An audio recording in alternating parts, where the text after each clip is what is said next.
saying quarterback Skylar Thompson day-to-day with a chest injury and that it is possible Tyler Huntley will start Monday night. And Hall of Fame quarterback Brett Favre announcing he has been diagnosed with Parkinson's disease. It's time. You know what time it is? Time.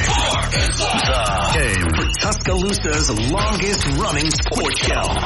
The biggest goal of our team, especially in the first half, we at Bama, we're trying to be the best. Always is to win a national championship. Something cool to look back on. We don't want to waste a failure. You're inside the game. John Mechie on the ground. Appreciate your interest in the game. On your home for Alabama sports. And Alabama wins. Tide 100.9 and streaming on the Tide 100.9 app. Powered by Tuscaloosa Toyota. And now, here's your award-winning host, Ryan Fowler. Alabama back out on the practice field today, getting ready for the UGA Bulldogs. They're coming to eat the dogs. Yep, we are. It is one of those things that we're going to dive into. We got Mike Detillier coming up in just a couple of minutes, and we're going to be talking about this game. You know, we talked about confidence yesterday. Earlier in the week, you're hearing some people that usually doubt the Crimson Tide that are kind of going, hey, what would this mean for Kalen DeBoer to get this win? This was be a big one. I think if you look at the top 25 matchups, you could say, well, hold on. He's not playing UGA and Alabama and Texas every single year, but he did play Texas. He beat them twice. He's 12-2 in 14 games against top 25 opponents. I was going through some math earlier. Now, think about if you're a Kirby Smart guy, if you're a Georgia Bulldog for just a couple of minutes, and if you go back and start looking at the trends, and you look at Alabama has been their kryptonite. It's been the hump that they've not been able to get over. Even when they've had better football teams, they've still not been able to take down the Crimson Tide. When you go back and really start studying the numbers, right, these stats are almost mind-blowing. It's Superman, it's kryptonite. Georgia is a perfect 40-0 record against other teams in the last 3 seasons, and only 1 out of 3, which was the national championship game against the University of Alabama. If you look at Kirby Smart, off to one of the fastest starts in 9 years over at UGA, he's 1-5 against Alabama, 1-5. If you look at Georgia from a perspective, out of the last 9 games that Georgia's went up against the University of Alabama, they're 8-9. Do you think that trend will continue? Today, you'll get that opportunity because we're going to be doing a Southern Ale House score prediction day. Southern Ale House score prediction day. We're going to amp it up. We're going to take it to the next level. We're going to put a lot of great goodies in there and make sure that you get rewarded for an accurate score. We did not do a score prediction last week because it was the bye week, and everybody was a winner.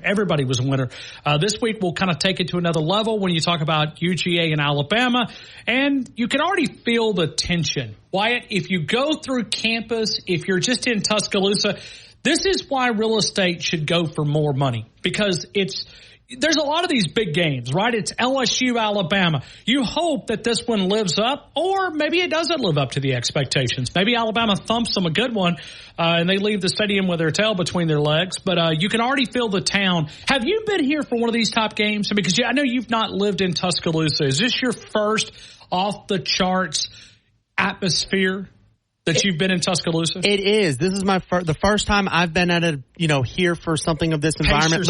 Literally, I was sitting in class this morning, and my professor sat down. We spent the first 30 minutes of an hour and 15-minute class talking about Alabama and Georgia. My professor said, you know what? Does he like the Tide? He likes Bama. A lot of the class liked Bama as well. Well, Vegas seems to be driving this number down too when you look at the University of Alabama. So we're seeing this line begin to drop down to 1.5, 1. We saw it at Pick'em a brief amount of time, and if it continues this way, I don't like it. I'd rather people go the other way. I'd rather people be taking Georgia. And you could let all that naysayer lank mentality kind of creep into the doubt. So when you look at the University of Alabama, I did see it. It went back up to 2 points. So according to ESPN Bet, which is the website that we like to look at for our SEC Parlay Picks presented by Brian Harden Construction each and every week when we do our Parlay Picks. And we'll announce the last week's winner coming up later this week. We did not have a score prediction winner, but you look at the prediction model, Georgia's FPI also likes the University of Alabama to win this game. I think they're at about 65% chance of winning the game. Tickets are a premium. I was just laughing a couple of minutes ago with a friend of mine. Now, that's something that I don't know why do you know that as a resident of Tuscaloosa, do you know you're entitled to tickets, right? Just because you live in Tuscaloosa, you haven't got your tickets yet?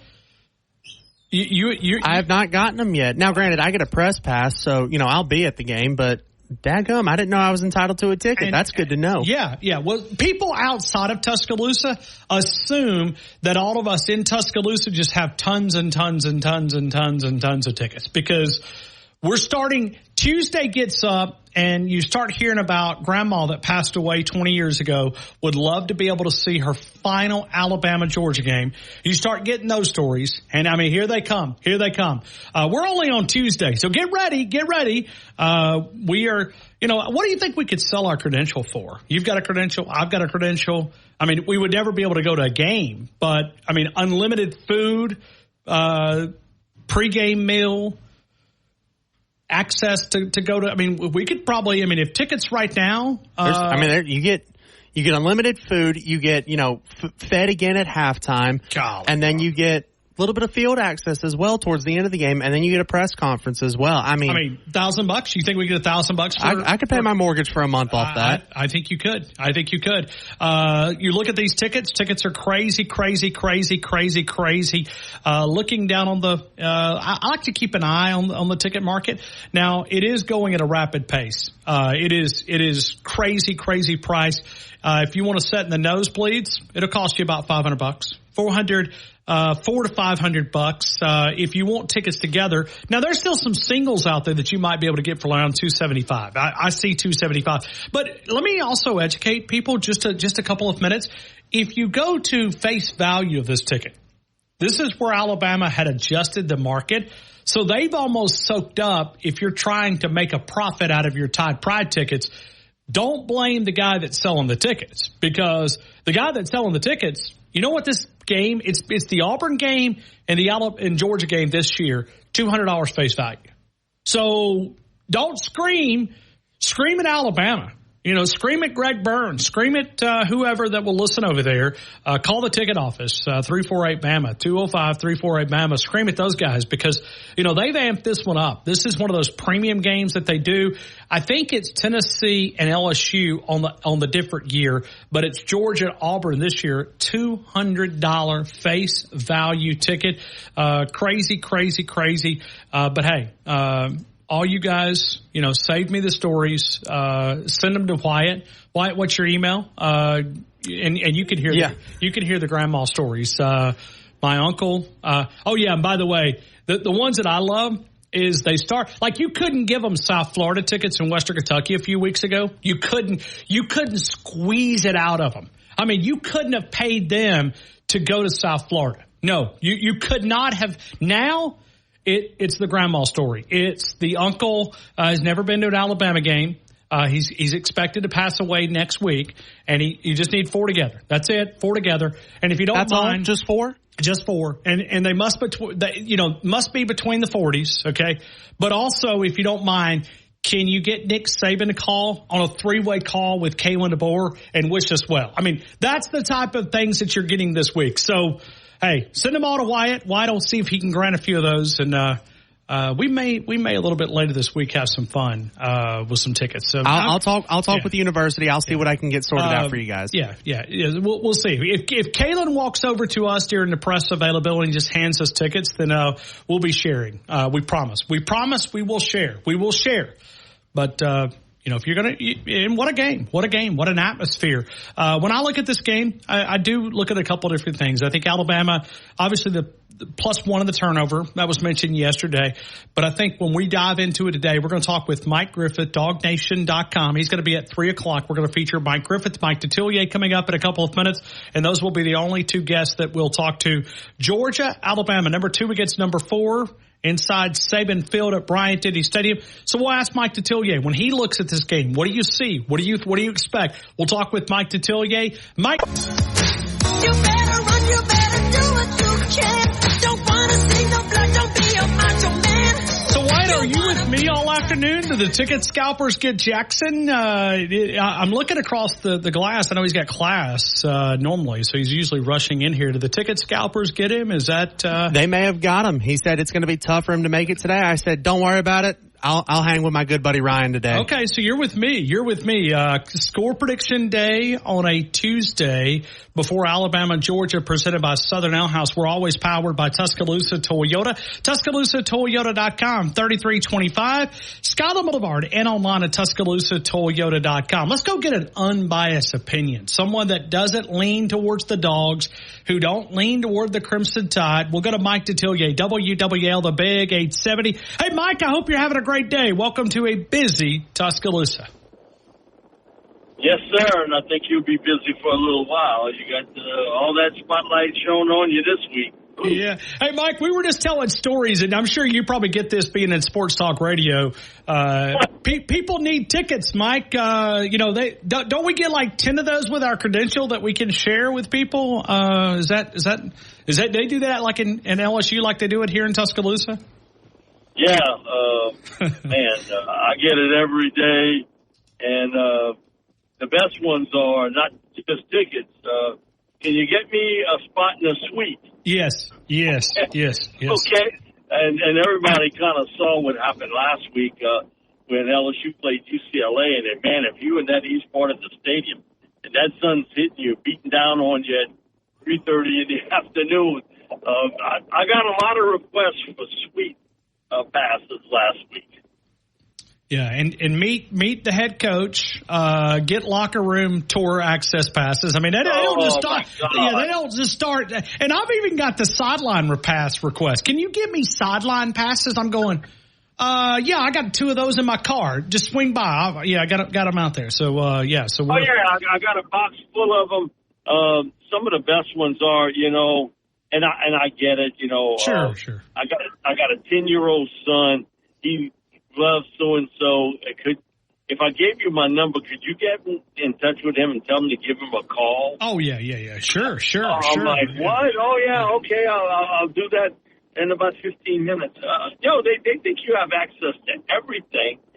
You got access to some things, but not everything. But unlimited tickets, suites, sideline pass, meet the head coach, meet the players. Oh yeah, and so it's interesting in this part doing that. And for the last couple of years, I didn't get a lot of that for the Saints because they weren't winning, and you would figure how they won the first 2 weeks. And I got a ton of that for this week, and then people are ready to give right back to me after them losing to the Eagles. Mike, I want to ask you from your perspective. You're going to give us an unbiased opinion as you do, and that's one of the reasons why we love you here in Tuscaloosa. When you look at this Georgia-Alabama game, what do you see? Which one of the quarterbacks can make the least amount of mistakes? Is it that simple, Mike? Yeah. Hell yeah. I've been around coaching all my life. I got 2 cousins of mine that are head coaches or were. One of them 31 years, 5 state championships in Louisiana. My brother was coach for a little while. Then he went make money. And so, being around it, it comes down to, yes, you got to make the big plays, but also a big part of this game is who makes the most bad plays. And that's something that sometimes gets overlooked. Okay, you got to make a big play, but sometimes it's the team who doesn't make the big mistakes in a game that end up winning. And I think it comes down to this when this is a closely contested game, 2 different style quarterbacks who will play a big part in a W for one of them, big part, and how that will sort of break out. Georgia's defense is not the defense maybe we've seen over the past couple of years. It's still very good, but maybe they don't have as much of, Ryan, is the depth. And, after 3 years of losing so many people early to the NFL, which Alabama did too, but, man, Georgia had a ton of them also. I think Georgia's defense is very good.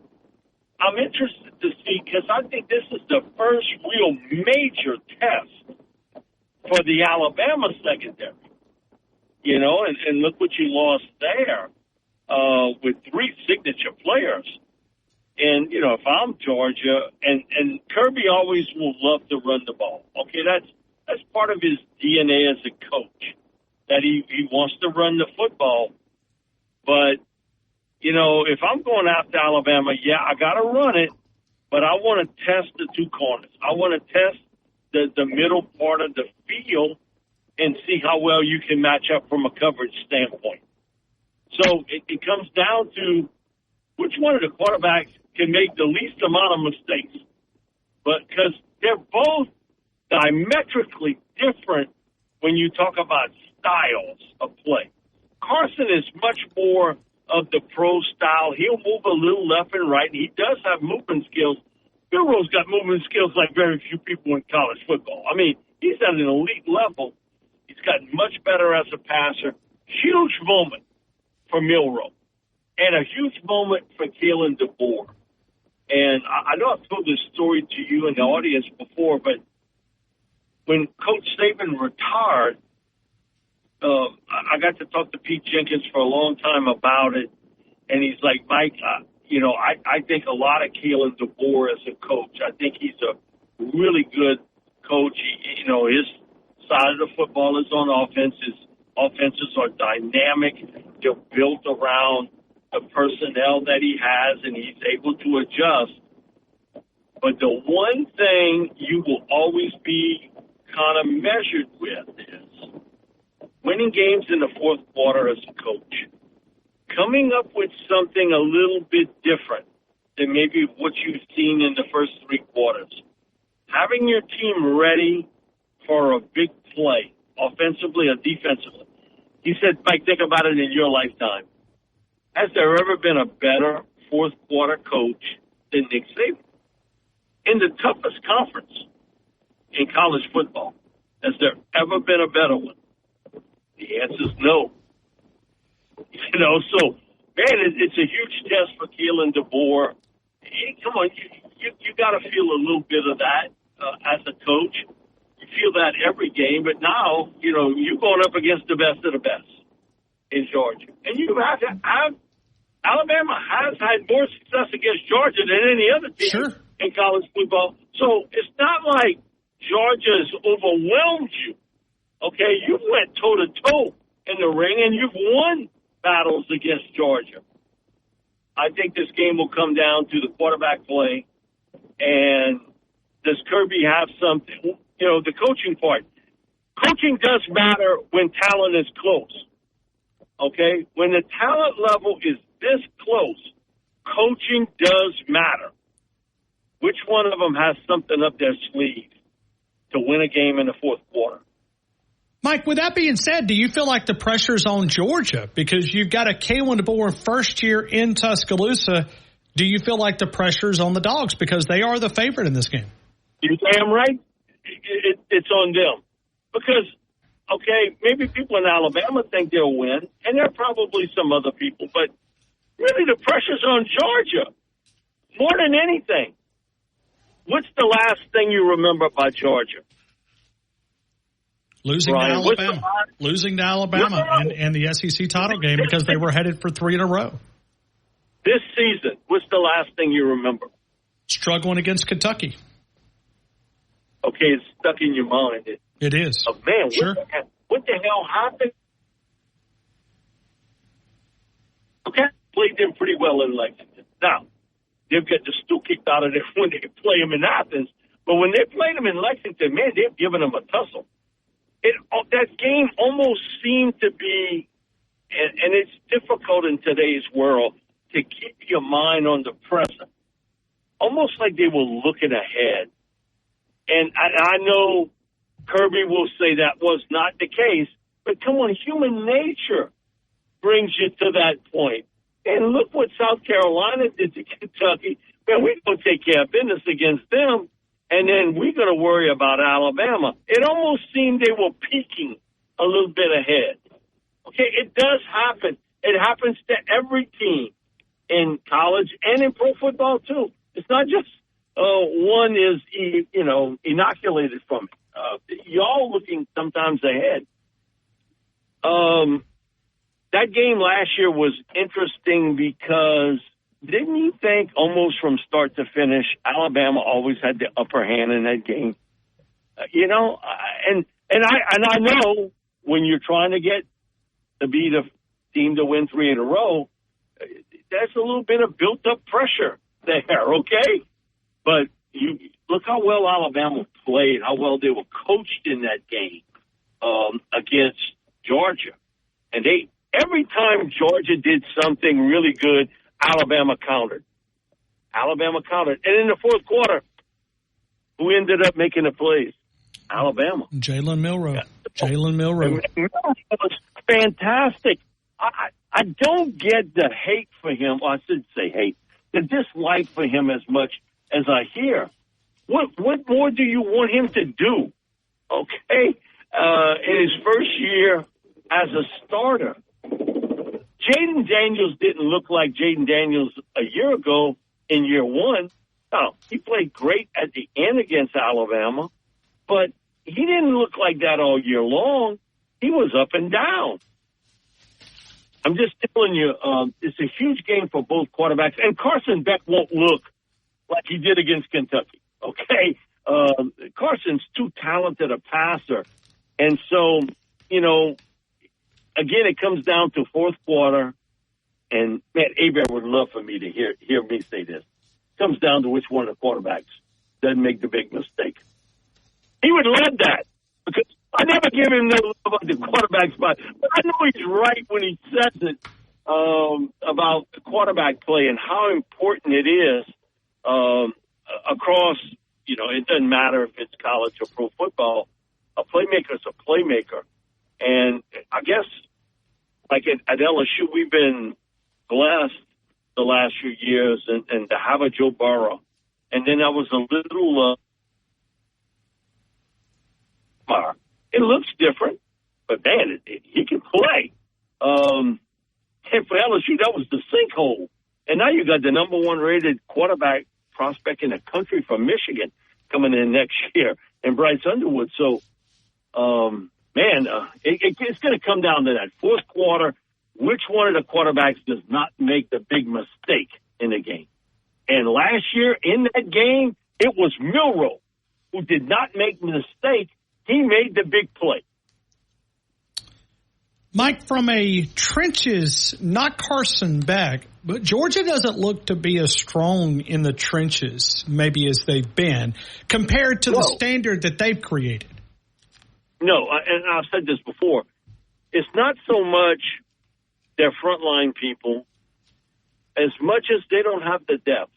So if you're kind of banged up a little bit, it's not quite. But when you have that, Kirby found out what was happening here at LSU, was happening here in your place in Alabama.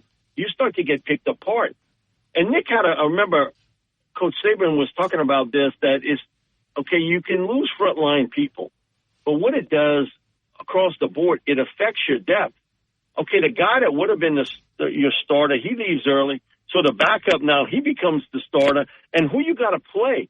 So if these guys ain't playing, they leaving. So you're playing, redshirt freshmen? Mike, you're not buying the next man up?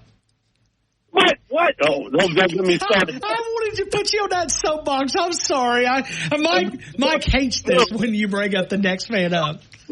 Okay, that, and Bobby, he kind of needles me on it. He said, Mike, you're absolutely right about it. But he said, I've heard in the locker room for so many years, and it is coach talk.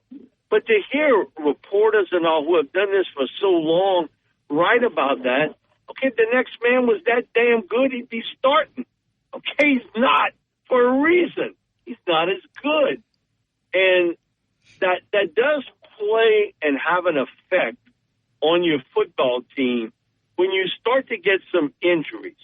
Or maybe a guy isn't maybe as good as you thought he was going to be for you at a certain position. You got to reshuffle your offensive line.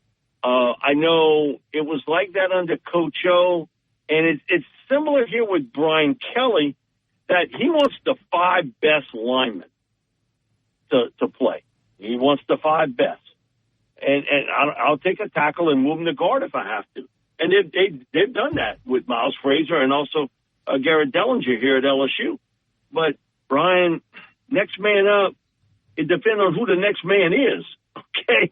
And so we get him every once in a while, man, we got a guy, he want to argue with me about you got to have that mentality. Okay, we all have that mentality in the workplace. We all lose people that we work with. You lose people you work with who are producers or engineers, and, okay, he goes on to doing something else, or maybe has another job, maybe becomes an on-air personality. Sometimes the guy who takes his place, he ain't as good, okay? You got to, and a lot of times it's a young guy, I got a 20, you've heard him talk, Charlie Long. He's a 24-year-old producer, 24 years old. Second job he's ever had in his life. So, and he's good and he works hard. He just doesn't have experience. And so, I'm just telling you, Ryan, that does have an effect on your football team. And I've never been a believer in next man up. If I'm evaluator, as a player or a coach, I get it. I understand next man up really, really well. I don't get it if you're really looking at this from a standpoint of the reality out on the field. It doesn't equate at all. But both teams, I think I would give Alabama a little bit of an advantage offensive line-wise. And they're still fighting to find the right 5. Sure. They're trying to find the right 5 guys that'll work. So, right, it is what it is. It's a shame they can come in, but he would always laugh with me about, Mike, you and I agree on one thing totally. Next man up don't work. and we'd always laugh about it because he's like, I get it. And he said, you've heard me say it, but I get what you mean, and I understand it 3,000%. Mike Detillier, WWL, the Big 870. Mike, we can't let you get out of here without asking you, when you look at your advantage point, when you look at the Auburn Tigers struggling, if you would have asked me when Hugh Freeze was hired, I knew it was in the gutter, but I thought he would get it out offensively a little quicker. They're looking at a losing season straight in the face. It's hard to get them to 6 wins. They've got 2 right now, but the road gets mighty, mighty tough. They haven't been away from their home stadium. Now they got to, they got to take on Oklahoma this week. Then they go to Georgia, to Missouri, to Kentucky. To Alabama. It's hard to get them to 6 wins. What's going wrong on the Plains? Well, first things first, and we talked about this in the offseason. Does he have a quarterback? Man, I heard back from a lot of Auburn fans, we got the right guy. I don't think so. I'm really surprised Hugh didn't try to land, and he maybe did, and it didn't work to land the right quarterback in the transfer portal. But I think that's where it sort of starts and ends for me, is that, you got to have a playmaker at the quarterback spot, and he doesn't have that today. I think he's got bits and pieces on both sides of the football.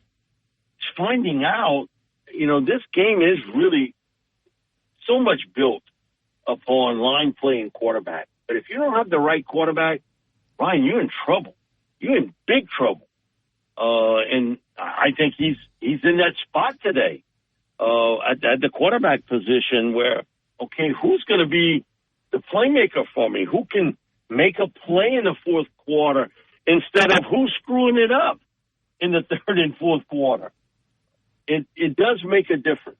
And so, well, Mike, it's like the NFL. If you don't have a quarterback, this is the new college football. It's no longer handoff to the right, handoff to the left. You can't win playing that. Okay, you look at the SEC and what Jackson Dart's doing at Ole Miss, what Milroe is doing at Alabama. LSU's got a good one in Garrett Nussmeier. Now their defense is average at best. But you look at the teams that have won, Missouri, and the experience that they have at the quarterback position. Ryan, it's the cut. Isn't it the cut between the haves and have-nots? Sure it is. Absolutely. In this league, either you got one or you looking for one. You know, so it's difficult. Look what Texas has. You lose Quinn Ewers, all of a sudden, you got Arch Manning in the bullpen. Okay, hey kid, get in there and play. Man, not everybody's that gifted at that quarterback position depth-wise. So I think it is a bigger cut today than ever before if you have that signature quarterback that can win for you and it gets you over the hump. It masks a lot of mistakes. What have the Saints done since Drew Brees? Great point. It's a great point. Okay, Drew masked a lot of ills on this team. And he made a lot of people. I told him this about a month ago. We did a pickleball tournament, and he came on for about a half hour. I told him you made a lot of people millionaires. And Bob was like, well, wish he'd have done that with me. He's like, I think Mike's talking about players, not announcers. And so you can see it. You look at the franchise change. Look at what Joe Burrow has done for Cincinnati. He's made them relevant. Look at what Jaden Daniels in a very short period of time has done to put the jumper cables on the Washington Commanders football team. And he'll go through difficult times there, but man, he's some talented. Ryan, it is the cut. And people say there's a lot more to it. Yes, but boy, the main cog with you, he has not found that guy. He's not found the trigger man that other teams he's going up against have. So, man, you somewhat limited there. Look at Tennessee with the young quarterback they have. How talented he is. Now, Tennessee's, they probably, Ryan, have as much talent and depth, front seven-wise defensively, I think, as any team in the SEC today. When you look at their talent and their depth along the defensive line and linebacker, they have it as well as now. Secondary, they got kind of picked cleaned a little bit, with graduation and a couple guys left. But boy, their front seven is really good. They got some dynamic receivers. They run the football. People don't talk about Tennessee running the ball a lot, but Josh is like, he's just like Lane is at Ole Miss. They run the ball well. And now you get this dynamic young quarterback. He's changed sort of the picture of how you looking at Tennessee from a year ago, where Joe Milton would flash it, but he was never consistent. Now I think what you're seeing at Alabama, big thing with Milroe, I go back to him, his consistency. He's a much more consistent player in his techniques and what he sees downfield, how he reads the field. And I could say the same thing about Carson. He didn't have a good game against Kentucky, but you can see the growth in both young quarterbacks.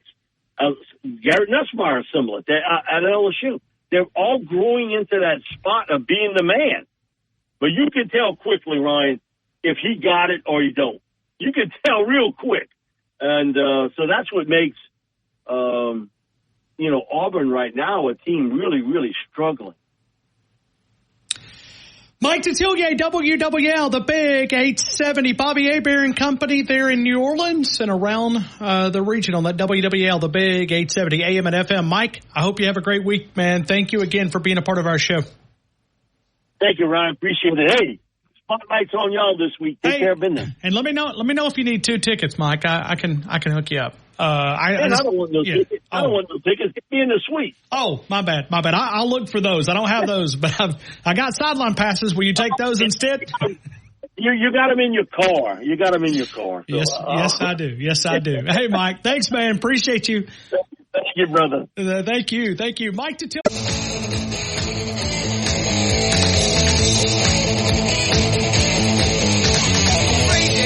We talk about success. A against the Dogs, from an Alabama perspective, I went through some of those numbers just a couple of minutes ago. We'll talk to Mike Griffith coming up at the AJC, the Dog Nation. He's a guy that can help us understand from a Georgia perspective. He'll be with us coming up in about 15 minutes. Let's go back to Kalen DeBoer setting up this game. When you look at Alabama's success against the Dogs, he had a comment about this, and obviously it's a different football team and a different coaching staff, but this is how the head football coach at the University of Alabama summed up that question. Well, you look back to last year, right?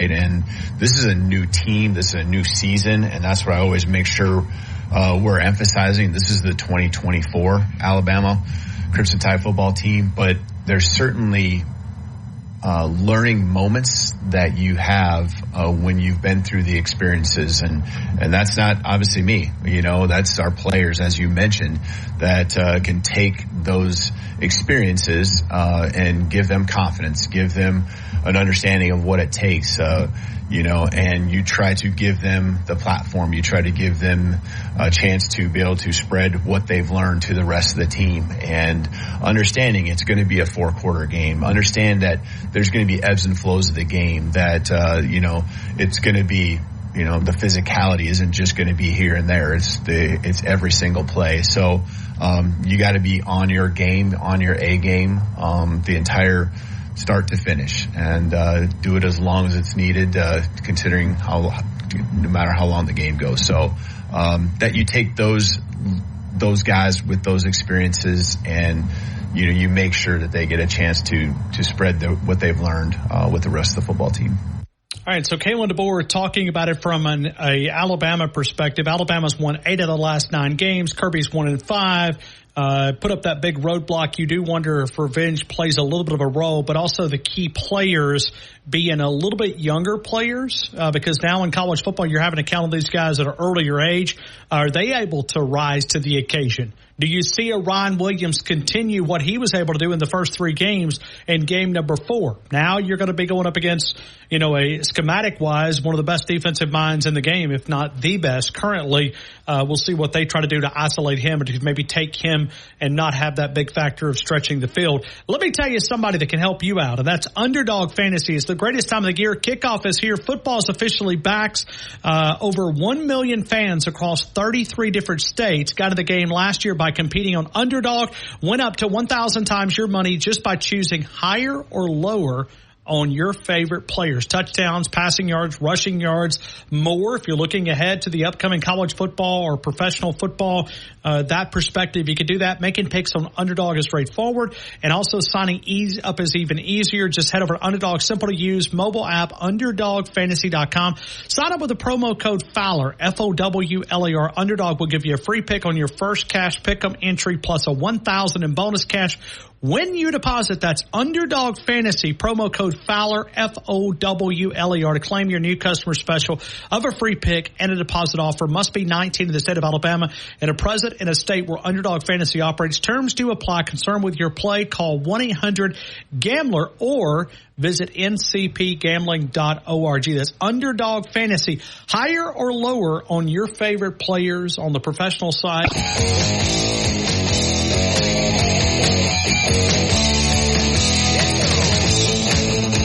All right, so here we go. Let's go to Paul in Lincoln as we open up UGA, Alabama. The Dogs and the Crimson Tide. Paul in Lincoln, how are you, my friend? Welcome into the game in Tuscaloosa.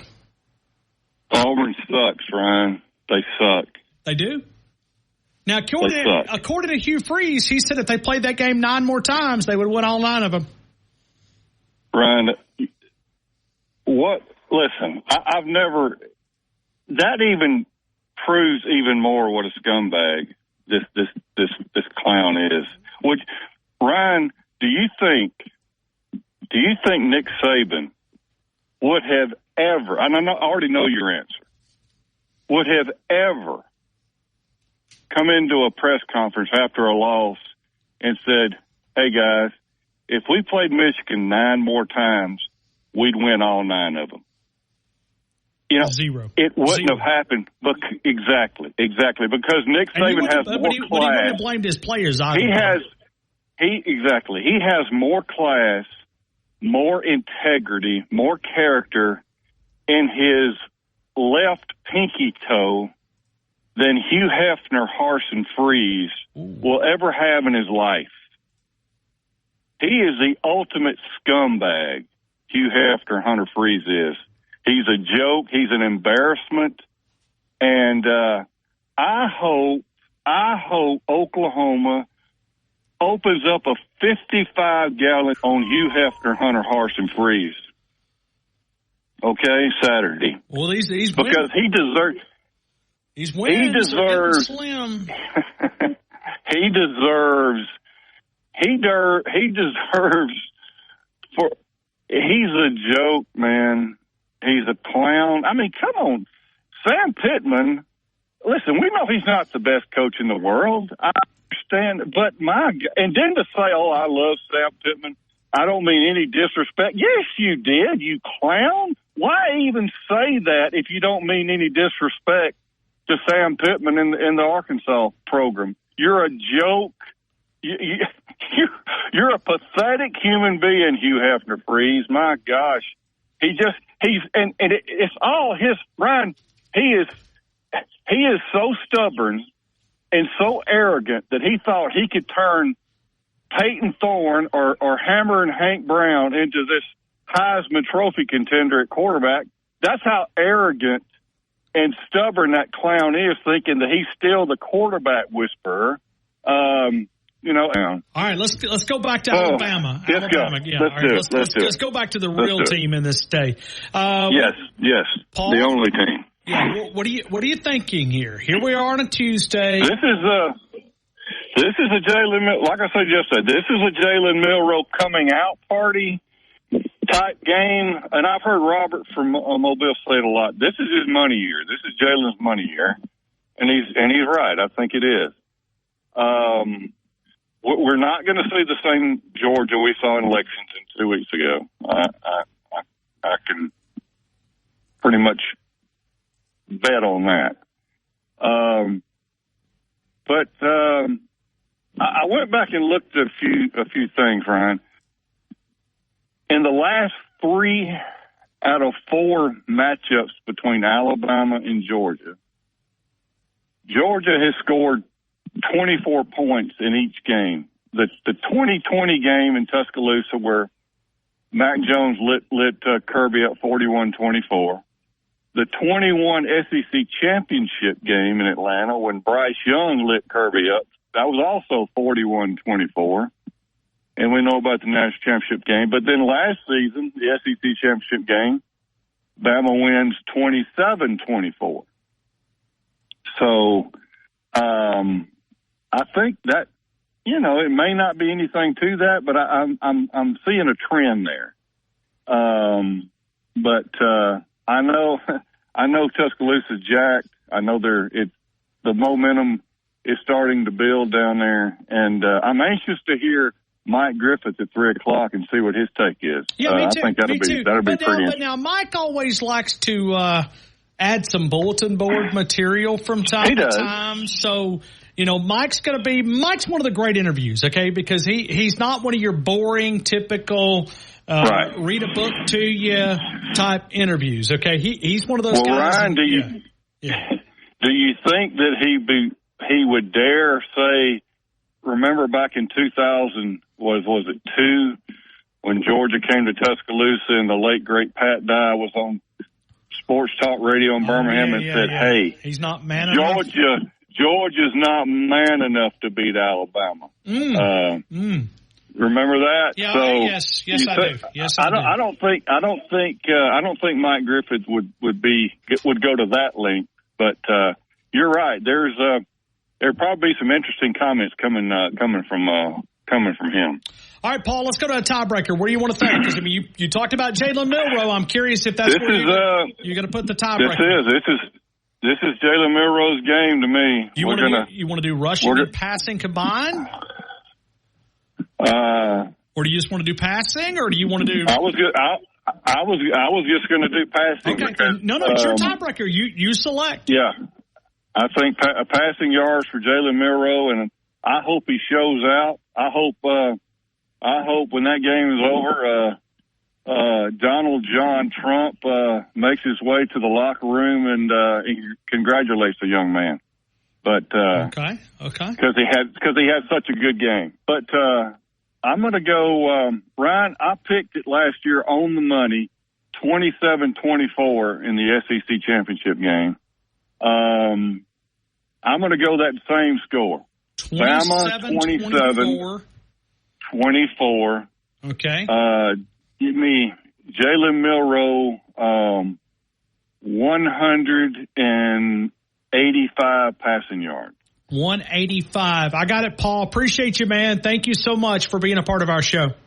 Roll Tide and roll MAGA. Hey, right back to you. Thank you, Paul in Lincoln. Mike Griffith coming up next. He'll be our last guest. It will be our final guest. We're doing a Southern Ale House score prediction day. Southern Ale House, 1530 McFarland Boulevard, 1530 McFarland Boulevard.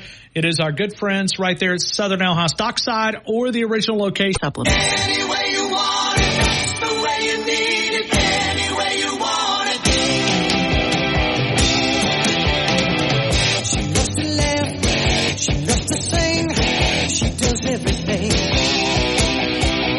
She loves to move, she loves to groove, she loves a lot of things. All night, oh, every night.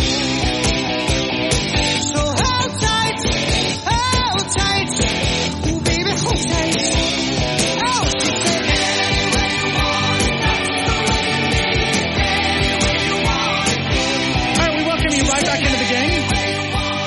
Jaisha and Wyatt across the glass. We're getting you ready for this big game, and we'll go back to score predictions coming up in a couple of minutes. Right now, we're going to Mike Griffith. You can find him on the AJC. You can find him at DogNation.com.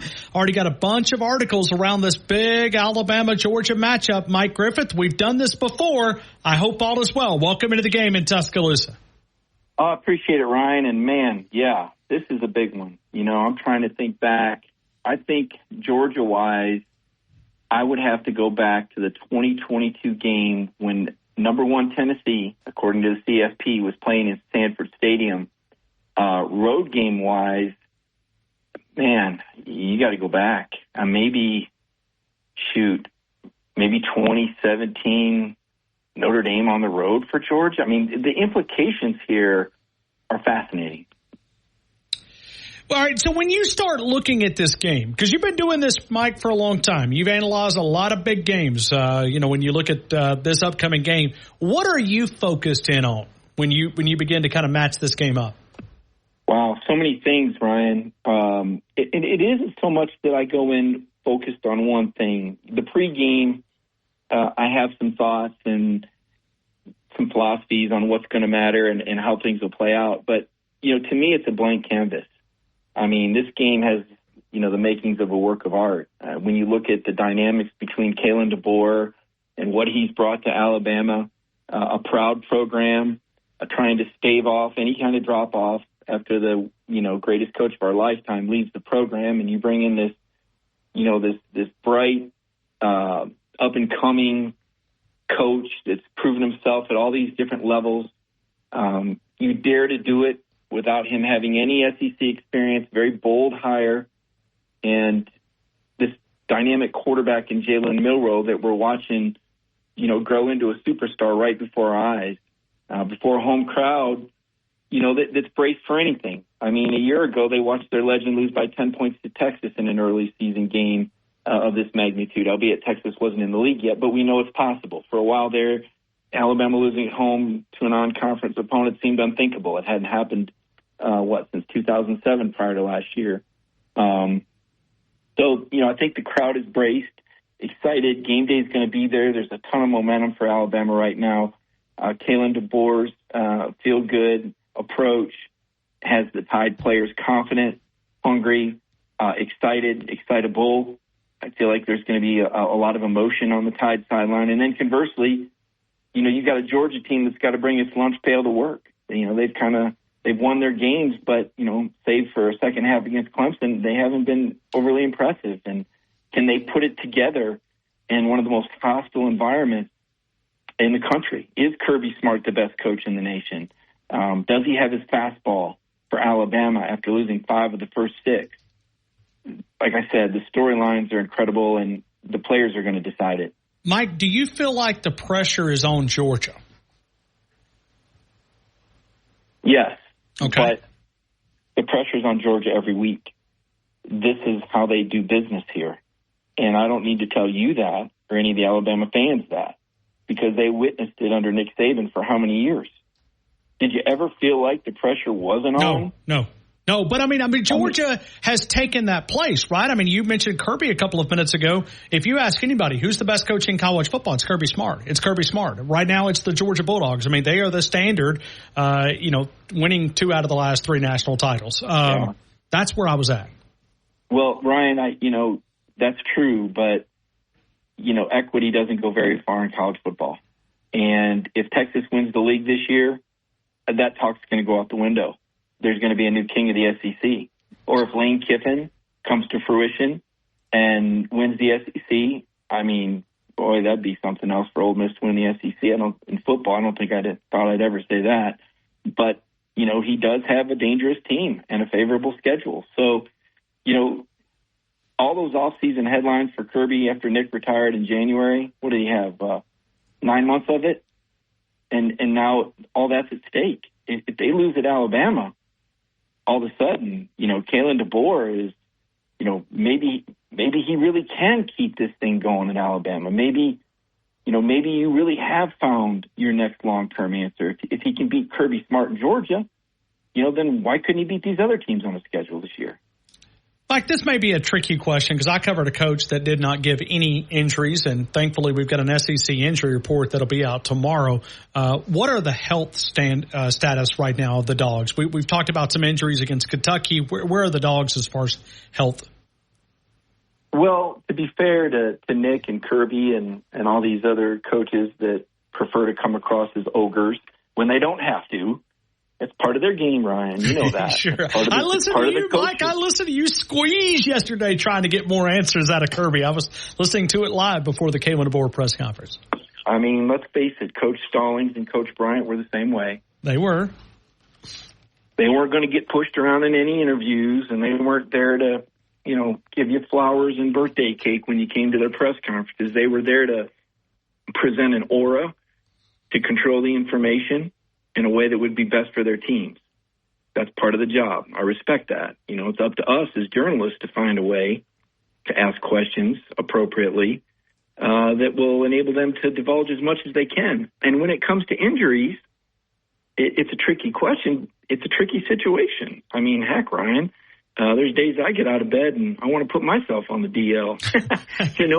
People are human, much less football players that sustain these deep contusions and, partial sprains and separations, and they're playing on it and they're trying to practice and they're trying to stay in the training room, and will they be ready Saturday? I mean, I guess a lot of times a guy goes out there and you say, he's running up and down the field and he could be cleared, but he just doesn't look right. Or, he took a good turn last night. He wasn't feeling good yesterday, but now he's ready. So I don't know if I think coaches mislead us as much as they like to be absolute and be fair to the kids. And I guess where you're going with it is Georgia. And we know their best offensive lineman is out. Tate Ratledge had the tightrope surgery on his ankle, suffered a second quarter injury against Kentucky. That didn't help him out that night. Warren Brinson, a starting defensive tackle, probably, think late second, third round guy, pretty solid, very good for college level. Maybe an all-SEC selection if Georgia wins the league. But the big guy is Mykel Williams, and we really don't know. He suffered an ankle injury against Clemson. Word's been kind of mum on him. We don't know to what extent he's practiced. And, that's a pretty dynamic top 10 NFL pick right there with a pretty big decision to make on his health Saturday. You wrote about this on DogNation.com. You can go simply to DogNation, find Mike Griffith 32 on the Twitter account, Mike Griffith now visiting with us. And you talked about the receivers. Can the receivers rise up? Let's focus on the Georgia receivers because, as you point out, no Brock Bowers, no Ladd McConkey. Where does Georgia create this balance from a receiver standpoint? Or you think maybe they have them, they just haven't showed them yet? maybe in the transfer portal after this season and getting a bidding war for Ryan Williams. Hey, you never know. Could you imagine what he would demand in the portal? I don't. I don't expect him to be clear. I don't expect him to go anywhere. He's carving his legend well under an offensive-minded coach that produced a top 10 wide receiver in the NFL draft last year. So I think Ryan Williams is realizing his best future is in Tuscaloosa for what he intends to do with his career, having already been in that program and playing for that coach. I think that's something, the explosivity of the Alabama offense, Ryan. I mean, Georgia can't answer that. They don't have, it's not a tit for tat. They don't have the explosive speed on the perimeter that Alabama does at the receiver position. They have a couple of other things, though. Their tight end game is pretty good and can create some matchups, for, I don't know, is it true, the secondary maybe not as experienced as we've seen in the past. That's a tough cover. Oscar Delp or Lawson Lucky. They have the continuity, and they have the advantage of having been tested. They know what it's like to line up against Clemson's front seven and Kentucky on the road. Those are two pretty good tests. And I think when you get exposed, just like basketball, you have a better idea about your team. So I think Georgia's a little further along in finding its identity than Alabama. And you also wrote about this in your article, the big-time players, coaching legend Coach Stallings, as you point out, said it always comes down to 5 or 6 players. And then you bring up, when you look at this Georgia perspective, who other than Carson Beck can answer that call? Trevor Etienne. This is Kirby ball. This is going to be Kirby ball. This is going to be old school Saban from 2012, 9, 10, 11. Seems like those teams just wanted to pound you into the ground. That's what Georgia can do. I don't know if they can do it to Alabama. Well, but Mike, that's a weakness here. They've not been able to stop the rush. I mean, that's a concern. Tackling and stopping the rush, which is probably the biggest concern coming out of 3 weeks. Well, Coach DeBoer's had an extra week to work on that. And as much as I've talked about Kirby Smart's 21-game win streak, when he's had more than a week to prepare, dating back to the Sugar Bowl loss to Texas after the 2018 season, I did my homework on Coach DeBoer, too. And he's won 10 of these in a row, going back to his very first game, I believe, at Fresno State against Hawaii. So this is a guy who knows what to do with extra time on his hands. The challenge is knowing his personnel. Not that he hasn't watched film and doesn't see him every day in practice, but what do they do when the Bullets are live? How has this new team attitude affected their ability to perform under pressure situations? Is it a good thing? Is it a bad thing? We hear people say play with emotion, but don't play emotional. There's a very fine edge there. And Georgia has the potential to test that. Mike, this is one of those that, we love our job, right? We get to be there, and Mike, we don't even have to pay money to be in the press box. That may be the biggest advantage. No doubt we get to do it as a job, but when you look at the ticket prices, when you look at the build-up, heck, maybe it's an advantage for Georgia to be this an away game. I understand it's at home for Alabama, but away from this town, distractions, because we're Tuesday and the energy is already building here. It's already there. It almost feels like a Friday before, and if you're a player, it could be easy to be caught up in all these distractions. Yeah, Ryan, again, and this is where, we have to remember that this is Coach DeBoer's first year. And as I said, there's a very fine line with that excitement. I think you just pointed that out. It has the potential to be distracting, but at the same time, it has the potential to be energizing. And I think when Coach DeBoer spoke at his press conference Monday, I was really impressed. He's not trying to pretend like this isn't a big game. He's authentic. He's going to tell you, hey, yeah, it's a big game. A lot of people are going to be here. President Trump, that's great. I want all the great people. He's going to play that hand because he's going to tell his team, which he did, I believe in what we're doing. We like us. We feel good about this. We're confident, guys. Hey, let the whole world see what's going to happen Saturday. I love you guys. I believe in you guys. You can hear the message. It's very different but it could prove just as effective. And it's up to a coach to know his team, and it's up to his team to respond appropriately to that energy and have the self-discipline not to let it become a distraction. Conversely, Georgia, has been stone-faced and angry for 2 weeks. Kentucky outplayed them. Kentucky looked like they wanted it more. They only won by 1 point. The perception has shifted. They're no longer the best team in the SEC, according to most. Everyone's ready to crown Texas. Georgia's left with something to prove. So 2 very different approaches to this game, and we can talk about it forever. But as Kirby likes to say, after the first time you get hit in your mouth, none of this stuff matters anymore. Mike, if Georgia loses to Alabama, what will your article? I know it'll be determined on that 3.5-hour game, but how will you spin it to the Dog fans that Alabama is just this hurdle that cannot be jumped over? Well, I don't necessarily believe that this outcome is going to determine that. It's the first meeting between the teams. It's in Tuscaloosa, and it's a long season, right? I mean, Georgia still has a road trip to Texas, a road trip to Ole Miss. The Tennessee game at Sanford Stadium, suddenly looks like more of a threat. Georgia fans never take Auburn for granted. As it turns out, neither do the players. Can't afford to. You never know what the head coach might say over there these days. That's not a game that Georgia ever takes for granted. On paper, it's lopsided, but, we've seen Auburn do funny things against their rivals, I guess I'd say, or almost do funny things. So Georgia doesn't have time to lose the championship in one game. They can't let that game beat them twice. There's not time for that. If one game derails your momentum and your team chemistry, you turn into Florida State. And I don't think Kirby is going to allow that to happen. I think this is where having structure, this is where having continuity, having a system, having been there 9 years, this is where that matters or could matter or is more apt to matter than maybe a first-year coach who's got to play on a field named after the guy in front of him, with the guy in front of him looking over his shoulder. I think this is a very important game for Kalen DeBoer to get the confidence of the fans and the players and the people that fund the NIL. This would be great momentum for the Tide. So there's a lot riding on this for both programs. Mike Griffith, 32. Mike, promote everything that you're involved in there at Dog Nation. Take as much time as you need, man. You're literally putting out content around this game almost, hourly. Mike Griffith, 32, dognation.com. Promote everything that you're involved in.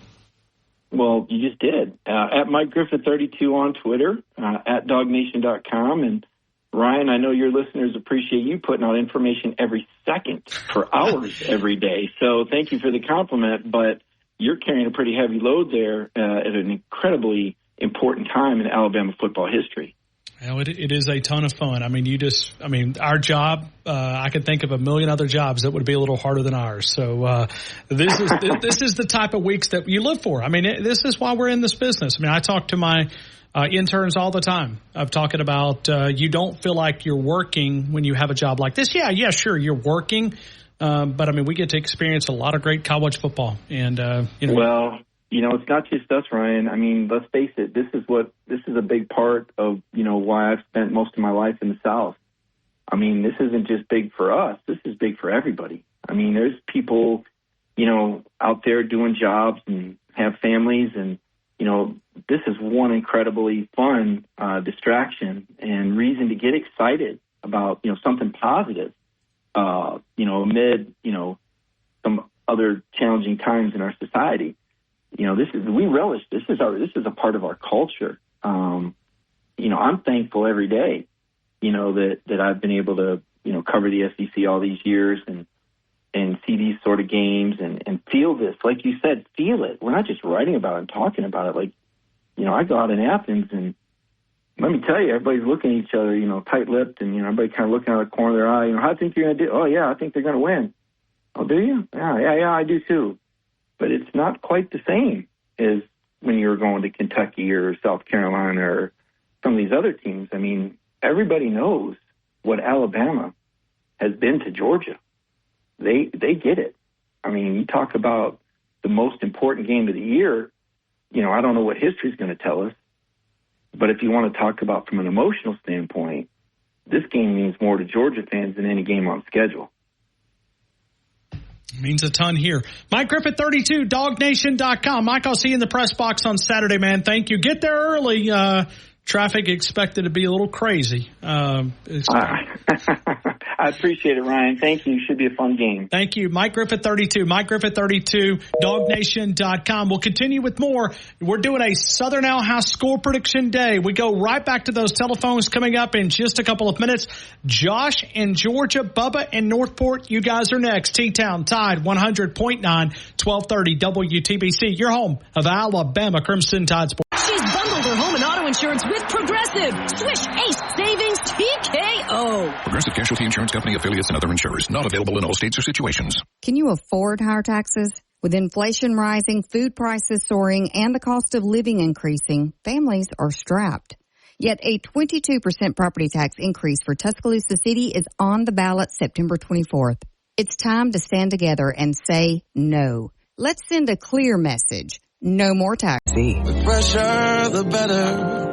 Ask your healthcare provider about getting this season's COVID-19 shot when getting your flu shot. Sponsored by Pfizer. Alabama fans are all over the world, and we are too. Download the Tide 100.9 app right now in the App Store and Google Play, and take the Crimson Tide everywhere you go. Who let the dogs out? Who let the dogs out? Who let the dogs out? Who let the dogs out? When the party was placed, the party was pumping. And everybody. Hey, TheStandardBama.com, home of the 20-inch pizza pie, pepperoni, meat lovers, cheese. Design your own. TheStandardBama.com, TheStandardBama.com. Wings, boneless wings, cheese sticks, mac and cheese bites. A full-service restaurant, also available by carryout or DoorDash. TheStandardBama.com. Let's continue with more phone calls, and we go to Josh in Georgia. Hey, Josh. Good afternoon, sir. You're in the game. Hey, real quick, has Bubba been waiting longer than me? Did you jump that? Don't think so. Okay. Yep. I was just making sure. Yep. So, because me and him's been talking, he said he'd been on hold for a little bit, but I was just making sure. I was going to be nice and let him go. Nope. I so think you're the guy, sure. according to my barometer here. But you never know. So, sweet. Well, it is Bull Puppy Week, and it is score prediction day, and I cannot wait for this game to be played. It feels to me I'm in Friday mode already. I am chomping at the bit to sit down in front of a TV with some cheese puffs, some popcorn, whatever. I mean, I am ready for this game, Ryan Fowler. I can imagine. Are you smack talking over there with your Georgia friends living in that state? A little bit, not too much. I'm trying to not write a check my butt can't cash because you told me to be leery of that. Because right. You got to pace yourself. You got to pace yourself. You're only on Tuesday. But I have just warned them. I've been lied about it, but I have warned them that we probably have the best freshman in all of college football. He wears number 2, and his name's Hollywood Ryan Williams. And I've just said, if y'all go to double cover that guy, y'all are leaving Kendrick Law, y'all are leaving our tight ends, y'all are leaving people wide open if y'all want to try to take out the best threat on this Alabama football team. And he may not be the exact best threat, you mentioned the tight ends. That's another part that I think can be a weapon for sure, Caleb Gore, but your offensive line has got to come to play, right? You got to be able to block them without having to keep them into protection. Right, for sure. And you want to be able to do stuff and not get called with these stupid holding calls like that South Florida game. And you want to play a better game like you did at Wisconsin, because I think the offensive line only took like 2 penalties in that Wisconsin game, and they was able to try to play their more starting 5 like they wanted to play week 1, had the weird thing where Caden Proctor not come into play. But I'm sitting here, and I analyze this game, and I love Paul's comment. I got to shout back out to Paul. I love Paul's comment, how he pointed out in the last 3 consecutive games, barring that 21 championship, it was 24, 24, and 24 for the Bull Puppies. Do you sense a theme here, Ryan? Do you sense a theme? That theme has been, we have held them under 30 points, 3 consecutive games, and I do believe, again, that magic number is 30, and hold them under 30 for this game. Because I don't think they got the firepower. Just trying to be the devil's advocate, not saying that I'd, disprove your theory here. I'm listening. But go back to what would make me nervous, okay? Paul had 27 to 24. Okay. We've watched Graham Nicholson miss already. Will Riker was a guy that broke the all-time NCAA scoring record against Mr. whom? Automatic. Against whom? He broke that record against Georgia. So now when you look at a pressure, there's a big difference between kicking at Miami and kicking for the University of Alabama. It's like pitching for the Yankees or pitching for the worst team in Major League Baseball. When you climb on that mound, the Athletics. It just feels different. It feels different. Right. Graham Nicholson? For sure. You know, we've already saw a miss. We didn't get accustomed to those with Will Riker. No. And of course we know the kind of the habit we've had with kickers up and downs. And I'm not going to relive that. I don't want to relive that. It's a nightmare. And but I do not believe. I think whenever you look at special teams, if you want to look at special teams alone, I think for sure Burnett can flip a field. He boomed a 65-yarder in that Wisconsin game. He's probably been a guy that we have not given the love that he deserves. When and if he is called upon, and I know he will be because we're not going to score every drive, even though I would love to. He can help flip a field, and we can pin him inside, the 20, inside the 10. I'd love to pin him inside the 10 3 times in that game Saturday night. Man, that would be so much fun to watch our guys down that ball. But also understand that they've got a pretty good punter as well. So it's, their average guys right there. So okay. Yeah, I know, but I'm just saying, it's the Alabama fan. Actually, if you look at average, Brett Thorson is just a couple of yards ahead of James Burnett. But I will go back. I'm just saying he's comparable. Right? I know. I know. I know we want to cite everything to Alabama, but that's not. It's not. It's Stats not really. say otherwise. Stats say that we're. And back to you said I was throwing rocks yesterday, and maybe I was. But stats say, hey, we kind of, it's kind of a pick 'em game almost. But with that being said, I believe Bama wins, and Bama wins good. Give me a score. You want to know how good? Yes, I do. 41-24 for the third time in 5 years or whatever that Milroe total passing yards. Where do you want to go? 265. And Josh, I hope you're never offended, but when I write down your name, I put UGA out to the side because you hate them so bad. So, hey, you do Boog or something for Paul, don't you? Because he's our residential Boog hater.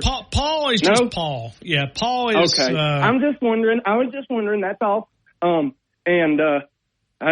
I can't wait to sit down and just watch a full day of football. I was looking at the schedule, and ABC shows 3 good SEC games: Ole Miss, Kentucky, Auburn, Oklahoma, then our game. So we get to sit down, and if we ain't got nothing to do on Saturday, which I'm trying to get everything I can done before Saturday gets here, you know what I mean? Saturday's going to be a good day of ball, and I can't wait. It will be. Hey, it will be. Thanks, Roll man. Tide, and in honor of Mitchell, to the Georgia Bull Puppies, it's personal, and it's business, and you're next. Roll Tide, Ryan Fowler. Thank you, Josh. We appreciate that. Let's go to Bubba in Northport. Bubba, good afternoon. You're in the game. I hope all is well. It's all well. Just got finished getting the grandbabies a snack. You want me to bring you one? No, I'm full. I'm full. I had a good lunch at Southern Ale House. So, being Tuesday, I figured that I would go over and, I know burger days today at Southern Ale House, but I did the Buffalo Bird. So. Was it good? I've never had a bad meal there.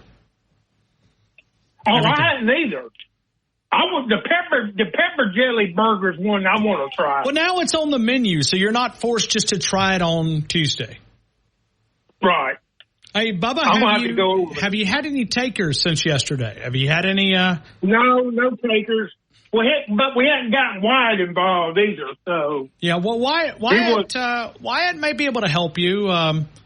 Jaisha, I don't know if I want to do this to you. Bubba needs some help finding a lady. Can you, from a lady perspective, not you, but can you offer any tips? Because we were trying to tell Bubba that, ladies want someone confident, right? You want someone that, that confident, right? We're trying to coach Bubba. Any tips that you're willing to share, Jaisha? Anything that you're willing to help Bubba out. I'm not saying not you. I'm just saying give him advice because he's really desperate. No, I don't think that mic's on, Jaisha. I think that maybe that's sorry. You never know. That thing may have slid the other way there. All right. Hold on. Oh, we left her speechless. She didn't.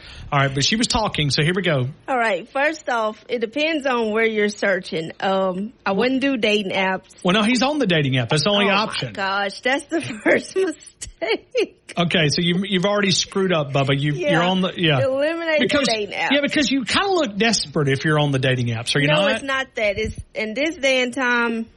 There's a bunch of weirdos out there. You can be set up.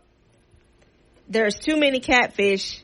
You never know who you're really talking to. Scammers, you just don't know. I don't think Bubba knows what catfish is, but no I may way be to find wrong. I do, but there's a way to get around that. If you can get them to FaceTime, okay, then you can kind of eliminate that problem. Now, if you do the FaceTime, you got to put something on besides the tidy whities.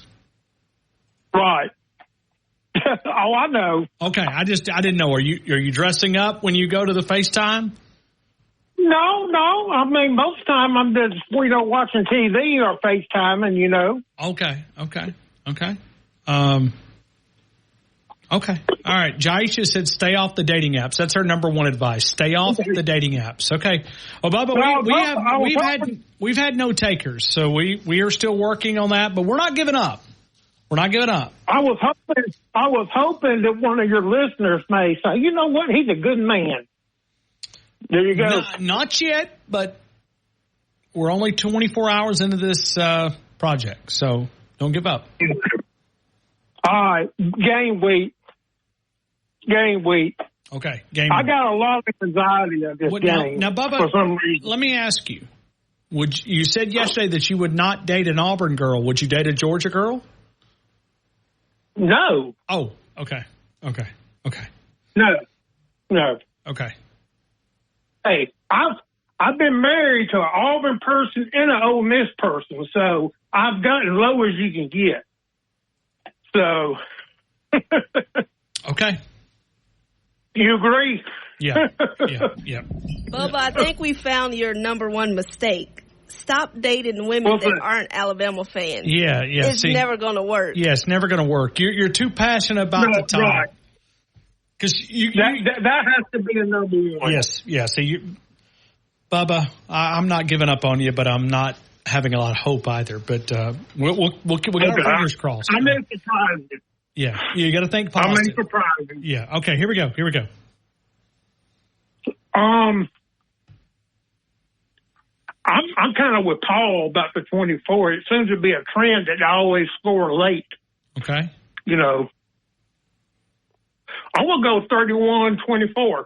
31-24. Jalen Milroe, total number of passing yards. I'm going to go 197.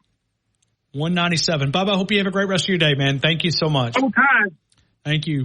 Roll Tide. Bubba in Northport will come back. We're going to get right back to the phone calls coming up here in just a couple of minutes. T-Town Tide at 100.9, 1230 WTBC. Your home of Alabama Crimson Tide Sports. To Checkers for the 5 for $5 wing deal. Checkers with 2 locations, 15th Street in Tuscaloosa and McFarland Boulevard in Northport, open late.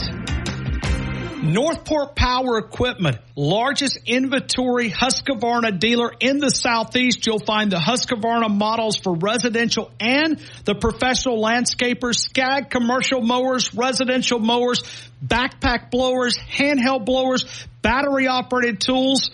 The service department at Northport Power Equipment. It's all powered by Townsend Honda. For more details on how to win cash, tap that free Tide app. Can you afford higher taxes? With inflation rising, food prices soaring, and the cost of living increasing, families are strapped. Yet a 22% property tax increase for Tuscaloosa City is on the ballot September 24th.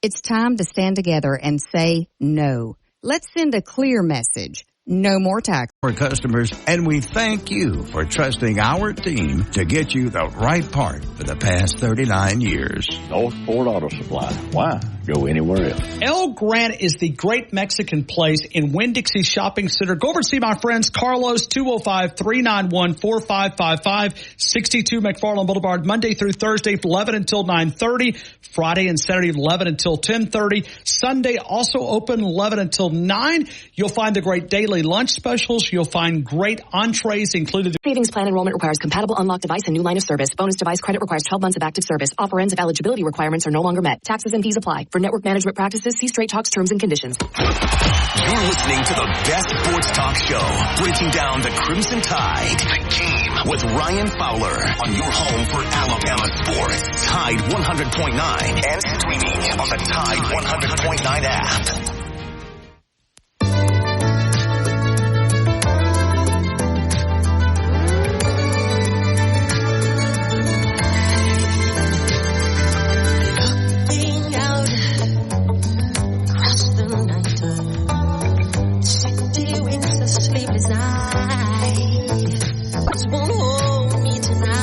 See, Jayesh is giving you some tips, Bubba. I hope you're listening.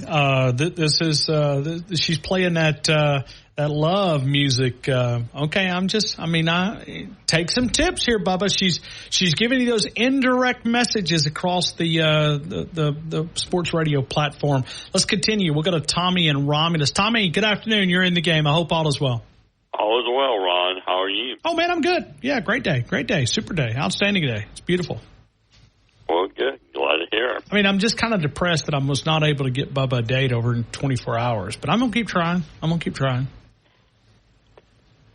Well, give him play some Barry White or something. I don't know what to tell Bubba. Please don't. Tommy, I don't know if you should be offering dating advice, but yeah, I mean, if you're welcome to. Well, I mean, funniest story I ever heard was from work. My friend who was working in the parks room, he told me his oldest daughter was getting ready to go to homecoming dance. She got a date. She was so excited. Her 10-year-old brother was giving her advice. And him and his wife was listening to the advice of her 10-year-old giving to a 14-year-old going to her first homecoming dance. It was so funny. I lost it. He said, we lost it too. He walked up to say, if the guy put his hand on your shoulder and start playing Barry White, slap him. We lost it. I mean, there's other stuff on it, but, you know, coming from a 10-year-old, giving his older sister dating advice, I always remember that story. I'm not telling the whole story because we don't have time, but if somebody starts playing Barry White and putting your hands on your shoulder, slap them. All right. Tommy, let's get back to the love on the football field. Georgia has no love, and neither does Alabama for each other, but they're coming here, and we've watched this line move a little bit, even in today. I don't know where it's going to be moving at the end of the week, but Georgia is already up to, I don't even see. When I opened up the show, there was twos across several different places. Now, it looks like it's about 2.5 points. I do see 1, 2. No, I see 2 twos here at about 10 different sports books out there. I see 2 twos out of the 10. Most of them are at 2.5. So Georgia's kind of going back in the big favorite here. Oh, yeah, have always been that. I mean, all I heard was 1 Monday. It was. And there was a pick-em last week for a short amount of time. Yes.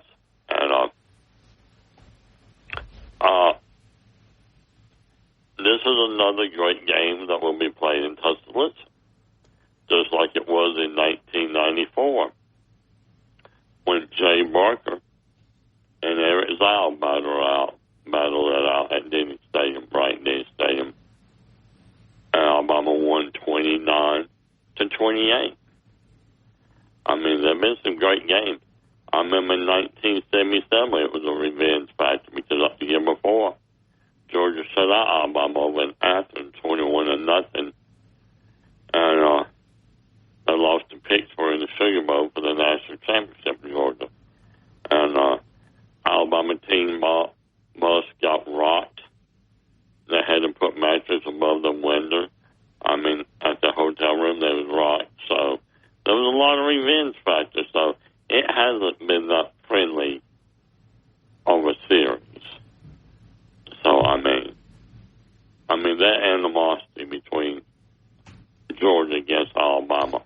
And I know Mike didn't want to say it a couple of minutes ago, but listen, if Alabama beats Georgia, that fan base is going to have a meltdown. Meltdown. Because it'll be the hurdle that they just cannot jump over. I'm not saying that they won't be able to never be able to do it, but when you look at the Dogs, they need a win. 8 out of the last 9. 1 out of the last 5 when Kirby Smart's been the head coach. They've won 40 straight against other opponents. Against Alabama, they're 1-3 in that same time period. Well, Kirby needs a win. The pressure's on him. Because I got news for you. What did we hear in January? What did we hear in February? What did we hear all spring summer? The GOAT is gone. Bama's dead. If he wins Saturday, all right, fine. I can live with it. But there's one thing Georgia fan he'll never live with. He's 1-5 against Nick Saban. He can't change that at Alabama. Because Nick Saban's not going to be the coach at Alabama anymore. And Nick Saban, I'm almost 99.9% for sure that he's not ever going to get back in coaching. He might give advice to help somebody like the head coach of Alabama, even help Lane Kiffin at the start of that. But no, he's stuck with that. Just like Coach Bryant, I'm going to make a lot of Alabama fans mad, is 0-4 against Notre Dame. There's nothing he can do about it. So that's just part of the glorious history of college football. That's what makes college football awesome. I mean, well, Tommy, we're finally able to talk about Georgia, even though you always refuse to let us look ahead. I'm ready for your pick. It's Alabama, Georgia. It's inside Saban Field at Bryant-Denny Stadium. Alabama's getting ready for this big game. So is Georgia. We'll have an official injury report tomorrow, and we'll see exactly where it is. But you heard Mike Griffith a couple of minutes ago kind of giving us a little bit of a preview. The Dogs are going to be without one of their best offensive linemen, which we thought was going to be the case. But, and Kirby kind of danced around some of the injuries earlier, but tomorrow he has to put it on the record when you look at the injury report. My score is Alabama 31, Georgia 20. 31-20. Jalen Milroe total passing yards. 221. 221. 31-20, 221. Tommy, I appreciate you, man. All right, man. Yeah, have a good one. Talk to you later. Right back to you. We'll continue with more of these phone calls. We go to those next. Robert and Brookwood, get ready. We're coming to you, and we'll take more. I do remind you about the Wharf. If you want to look sharp for Saturday, little work in Western wear for the entire family, you can find it at the Wharf. It's on McFarland Boulevard. If you're passing by the old Winn-Dixie, Elgron, Patreon, then you go to the Blue Plate. You've went too far. It's on the right-hand side of the road as you travel westbound. Justin, Tony Lima, Red Wing, Georgia, Double H, Timberline, Laredo, and many more. Casual boot, work boot, steel-toed boot, casual shoe, hiking boot, hunting boots. You'll find those. Rocky clothing lineup, Under Armour clothing, Carhartt clothing. It is the Wharf since 1976. Go over and see my friends Mark and Lee. And not that we're expecting cold weather, but I did see where the high tomorrow's going to be 77. Certainly it's going to be a lot of rain, a lot of moisture in the air for the next couple of days. But even looking ahead to the weekend, the high as far as, very slight chance of rain on Saturday. But we're starting to see the temps drop. If you need that cold weather apparel, they've got those. Because it will arrive here in West Alabama, and we're ready for it as we close down the busy heat. First day of fall was just a couple of days ago, so you can find it at the Wharf, located on McFarland Boulevard since 1976. The Working Western headquarters. We'll continue with more of the game. Tide 100.9, 1230. Financing a vehicle, Alabama Credit Union. Reminding us to remind you, we are now down to 42 days away from Alabama Crimson basketball. And yesterday, first day on the practice. And we have a viewing period a little bit later this week. I'm sure we'll have a lot of coverage around that. But let's talk about it right now. We're doing a Southern Ale House score prediction day. We are always powered by Tuscaloosa Toyota, TuscaloosaToyota.com, 3325 Skyland Boulevard, and online at TuscaloosaToyota.com. We have one line available at 205-342-9904. Let's go to JR in Coker, Alabama. JR, good afternoon. You're in the game. Hope all is well, man. Hey, buddy. How are you, JR? I'm doing pretty good. Just going through the normal thing, you know, how I have to battle through old age. Things start happening. I hear you, but I'm glad you're feeling well enough to call. Well, I'm feeling pretty good, yeah. I can't complain today. This weekend, I had a pretty rough weekend. I had a fever all weekend long. I thought I had COVID or something. So I went and got checked Monday. And they said it wasn't. And I said, man, I need to come back and get checked again because that was kind of scary to have. And I took Tylenol. I couldn't eat. I was nausea feeling. I didn't have an appetite, couldn't eat anything. So taking Tylenol was pretty tough. But anyway, enough about me. I'm always talking about me and my issues. Yeah, how about Auburn, huh? Their issues are bigger than your issues. Exactly. There's always somebody, there's always somebody worse. All you got to do is look at an Auburn fan. You're right. That'll make you feel better. I mean, just look at one and think about it. You know what? You got to give them a little credit, though. They're always there for their team, you know. Really? I mean, there's always a big crowd there. Well, you might say that, yeah, because, I think you are. I think you're trying to put a stinger out there, JR. I don't think you're really being authentic. Well, I think you could really give a darn less. You read me pretty good. You read me pretty good. Give a darn less about Auburn, but you want to take those jabs, and I'm right. The only thing I like about Auburn is the eagle when they let that eagle fly around. Yeah, I can't help it. It looks American, and I got to give them credit. That right there is pretty cool. Okay, you know what? You're right. I mean, American eagle. So I hate that they're trying to make a claim on it. And that's the only team I know of that has two mascots. I don't know if they call the eagle the mascot or not, but they got the tiger and then the eagle. So it's really strange. It's also the only group that sleeps with their sister, but we won't talk about that. Okay. You're being mean now. Really mean.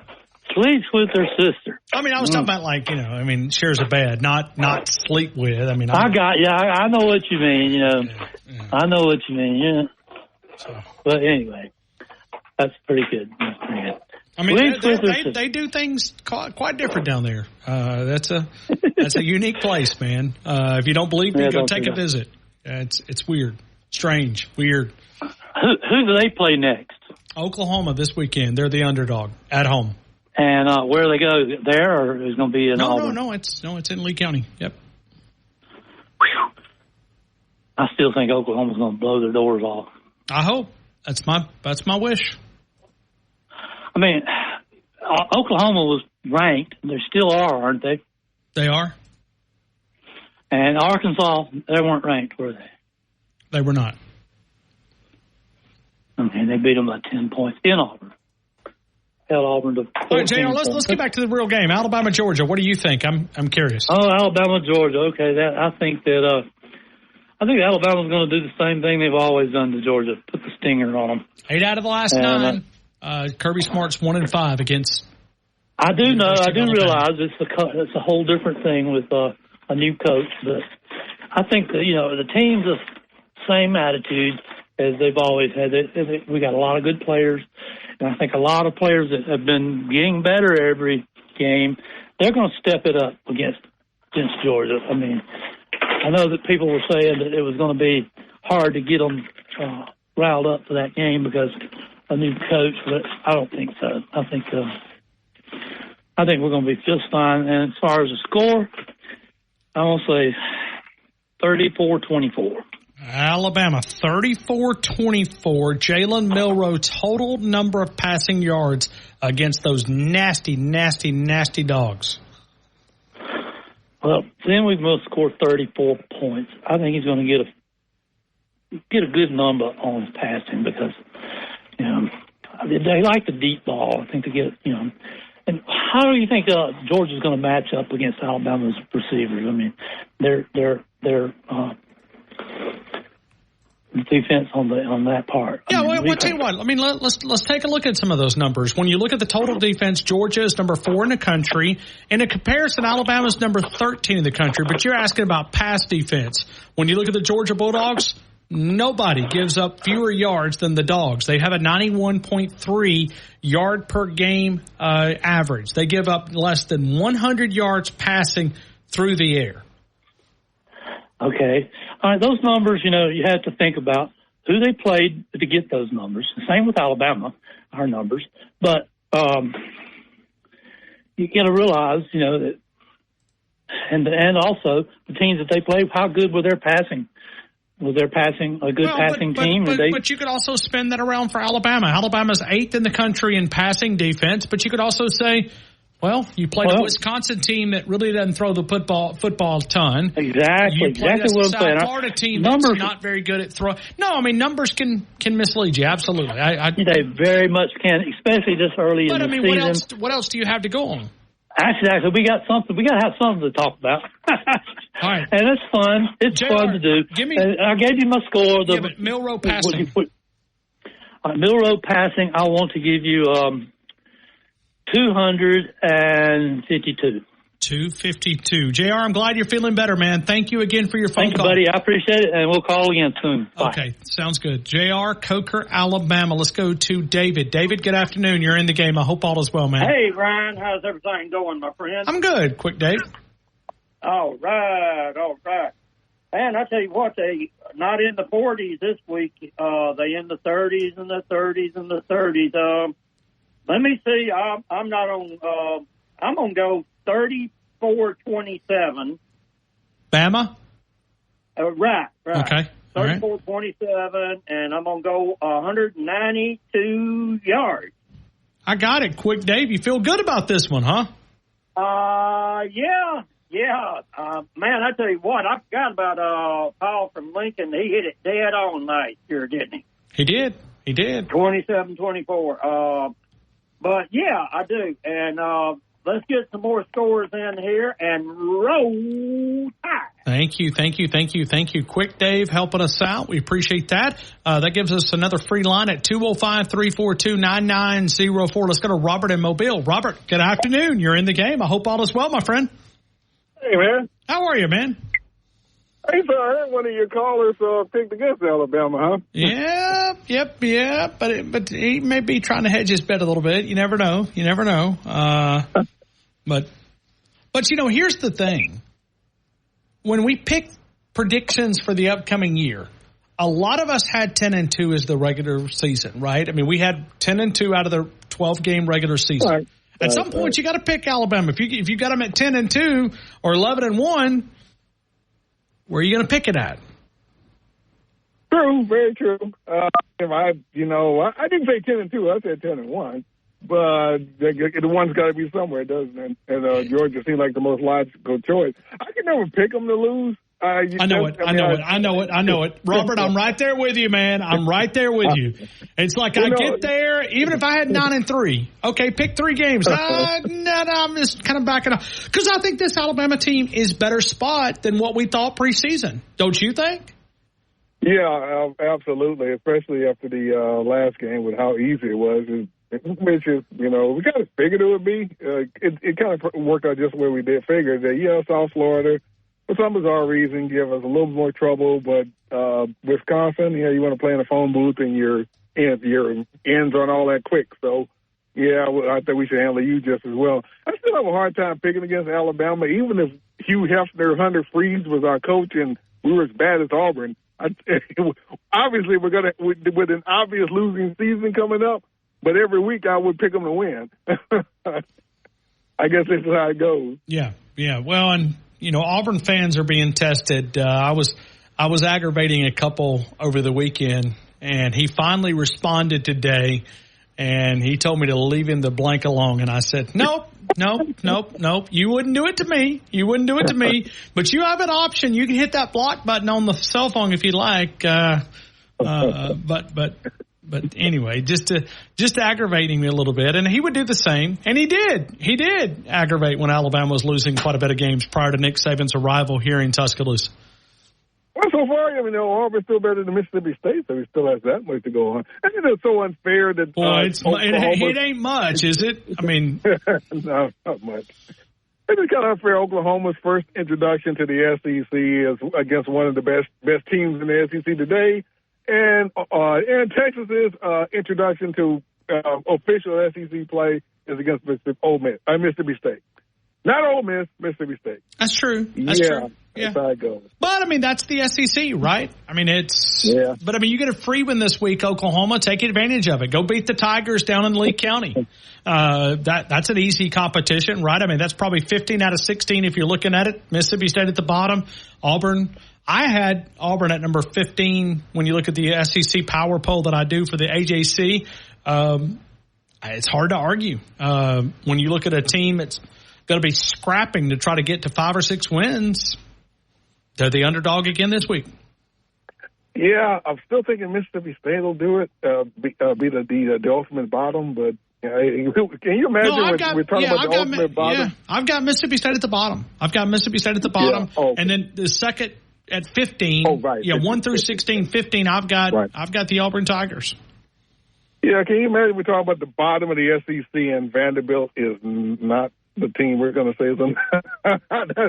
Times can change, can't they? Hey, my pick, I'm going to go 30-23 Alabama. Say it one more time, Robert. I apologize. My pen was a little bit slow. Tell me one more time. 30-23 Alabama. 30-23. Jalen Milroe total passing yards. I'm going to go 252. I think if we're going to win that, get that many points, he's going to up his game as far as the passing goes. So 252. I think that would be as high for the season, won't it? I don't have that number right here in front of me. I can get it though. It sounds right. Though. Hold on. Did he not put up more against Western Kentucky? He didn't play the whole game, so that's I'm sure that's slowed down his point. His yards. Yeah, I don't know as high for the season, but I can look it up. So, hey, Robert, okay. But I'll trust you. 252, 30-23. Robert, I appreciate you, man. Hey, right back to you. We'll come back. We'll take more phone calls right here in Tuscaloosa Med Center, Urgent Care Family Medicine. No appointment necessary. The super doctors who live and work in our area. It is MedCenterUrgentCare.com. MedCenterUrgentCare.com. We got to get you back to 100%. If an injury, occupational health, a little under the weather, we'll try to get you back to 100%. MedCenterUrgentCare.com, the online check-in where we expect the unexpected. It is MedCenter, Lowe's Shopping Center, Northport, North River, Fayette, Demopolis, Hoover, Alabama, MedCenter, Urgent Care Family Medicine. Kayla DeBoer audio that you need to hear next. T-Town Todd, 100.9, 1230 WTBC. Your home.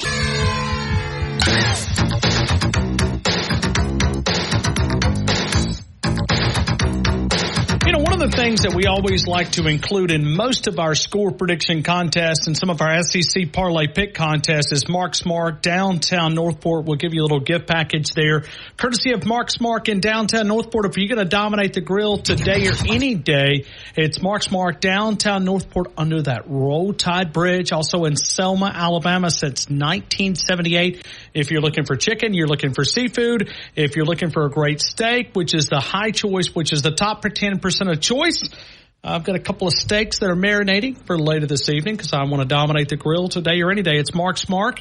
How about casseroles, dips, appetizers? They got cakes. They've got key lime pie. You know, Jaisha, I don't know if this happens to you, but when I go to grocery stores, it's just something about I get up to the front and there's like desserts that have been thrown in my buggy. I mean, I know I'm from the country, so buggy, shopping cart for all you sophisticated folks. But does that happen to you too? I mean, you get up to the front, it's like, who put this ice cream in my buggy? I mean, I got up to Mark's Mark last night. I went by and got a couple of steaks. And I got up to the front and there was a big key lime pie. I don't know who put it in my cart. I have no clue, but you know, it went home with me. I mean, I couldn't argue with the lady that was checking me out. I couldn't say, well, I didn't put it there. But does that happen to you, Jaisha? Am I the only one? It used to. Okay. I haven't eaten sweets in a while. I've been on a cleanse. Whoa. I know you're, because you're vegetarian, are you not? I am. Yeah. But that doesn't mean you don't have to eat sweets. No, I went on a cleanse this year because my roommate and I used to make too many insomnia cookie runs last semester. So I said, coming into the 2024 year, I'm gonna stop eating so many. Yeah, I'm gonna do that in 2025. Cookies. Yeah, I'm gonna implement that. Not today though. Not today. Well, good luck. Yeah. I don't need to. It's not that easy. No, it's not. I make it work. But I promise you, and really, it's the problem is they got all the great looking, cakes. And every time I see this big giant carrot cake, I always think about Nick Saban because he talked about the cake is still baking last year, and then they asked him, Steve Moulton asked him, what would be your favorite type of cake? And he says carrot cake. Well, they've got carrot cake. They've got Dean's carrot cake, which is one of the best. But I went with a big key lime pie, and it was pretty awesome. Pretty awesome. I had a piece last night.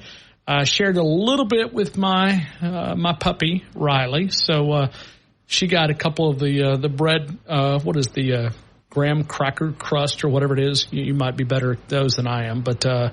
I'd hate to know anything I had to cook. I'd hate to know that I could make any type of sweet. But I promise you, Mark's Mark is doing a much better job than I could ever dream about. If you're thinking about this weekend, all the tailgating headquarters, you'll find it there. And also, Jacob's turned into a grill master over there.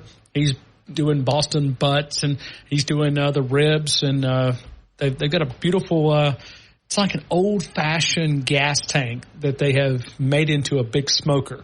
And they do it for the upcoming game, Saturday, Sunday. You can find those supplies as well. And also you can find tomahawk steaks there, ribeyes that you probably can't find anywhere else. So if you're looking for that. And then now I'm from the country, but they've also got the Wagyu beef, which is higher quality beef. Mark's Mark in downtown Northport. Let's go back to Kalen DeBoer. Reason why you come to the University of Alabama is you want to play in big games like this. Reason why you come here to coach. Well, I'll let Kalen DeBoer explain this. He did yesterday. He was asked that question of coming to the University of Alabama. Here's how he responded to that question.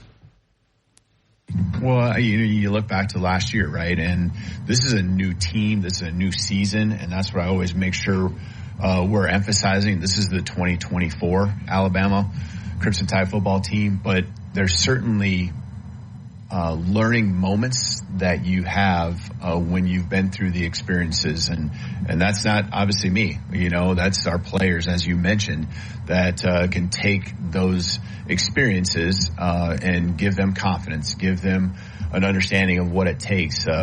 And you try to give them the platform. You try to give them a chance to be able to spread what they've learned to the rest of the team. And understanding it's going to be a 4-quarter game. Understand that there's going to be ebbs and flows of the game, that, it's going to be, the physicality isn't just going to be here and there. It's every single play. So you got to be on your game, on your A game, the entire start to finish, and do it as long as it's needed, considering no matter how long the game goes. So that you take those guys with those experiences, and you make sure that they get a chance to spread what they've learned with the rest of the football team.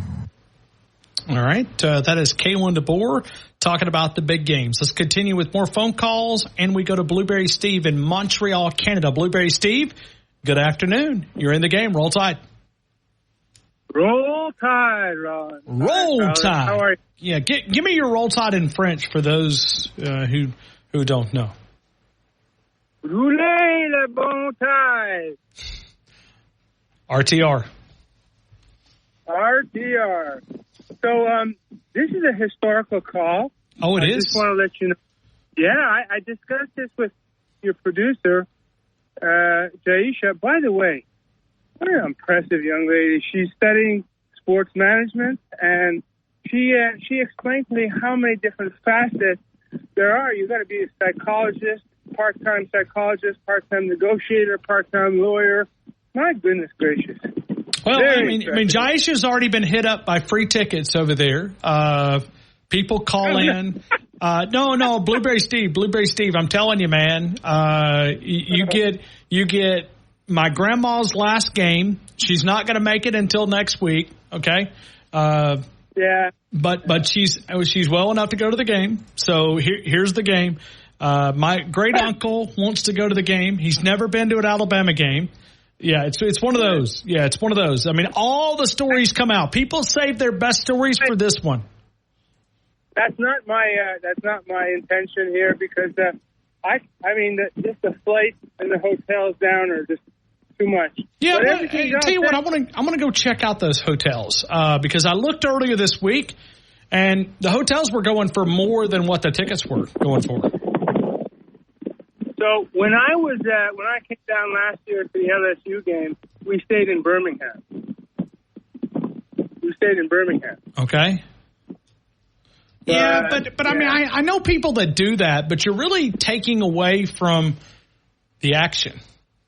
I mean, it's part of coming to Tuscaloosa is the being able to see it, to be able to feel it. I was talking with someone. It's very close to Kalen DeBoer. I'll leave it at that. It's one of his best buddies, and he's coming down, and this is his first experience for Tuscaloosa. And I was kind of giving him a couple of little tricks and things, and I said, man, you picked a good one. You picked a good one. This is one of those that's just off the charts. Because it's almost similar to what you did. Blueberry Steve, what was your first game ever in Bryant-Denny Stadium? You tell the audience. LSU last year. Sure. What an experience. What an experience. And so the barometer's already been set. Well, for this guy, who is Kalen DeBoer's best buddy, is going to be coming down for the Georgia-Alabama game. He's now going to think every week is like that, which, maybe we'll have to coach him up against it and say, hey, it's not really the case. It's not really the case. Even though the great atmosphere, this one sets the barometer for, all time possibly. I mean, this thing is going to be off the charts. But here's what a evening at the Residence Inn by Marriott, $1,000 plus tax for the evening with a 2-night minimum stay. So you're $2,100. If you want to stay at a place where you can get bed bugs, those are free. We're talking $7.99. I don't want to say the name on the air, but $7.99. I was looking yesterday at the one that Nick Saban's a part of in downtown Tuscaloosa. Oh, here we go. Go. Here's the Homewood Suites by Hilton, downtown Tuscaloosa, $1,874 per night. $1,874 per night with a 2-night minimum. Woo. Here is the one that Nick Saban owns, $17.99 per night. For a 2-night minimum, $35.98 plus tax, and plus tax on that fee.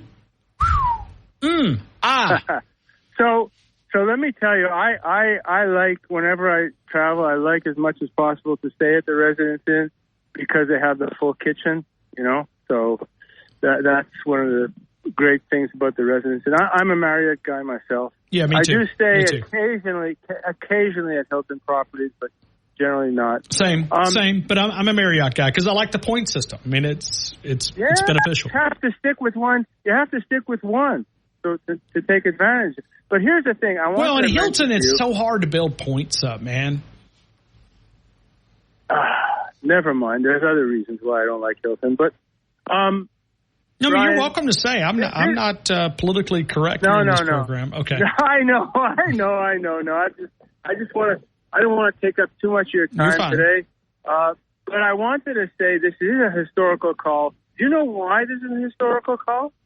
Would you like to guess? You have to be somewhere exotic. No, I'm not anywhere exotic. I'm on my bike path actually. Pulled over to talk to you. No, this is the first time. Now I know that Tommy, who's a regular caller, calls into the Miller's Edge. But this is the first time that you have, I believe, an international caller who has called in on the same day to 2 shows. I called in earlier for the first time ever to the Miller's Edge. I love those guys, by the way. I listen to them all the time. And I'm a regular caller here. So, yeah, history is being made. History is being made. So you're a 2-time international caller on September the 24th of 2024. Right. And it turns out that Corey, pastor of Payne, has been up to Montreal several times, including in the winter, which he earns major bonus points for that. Yeah. Oh, my goodness. Brian, why? Hello?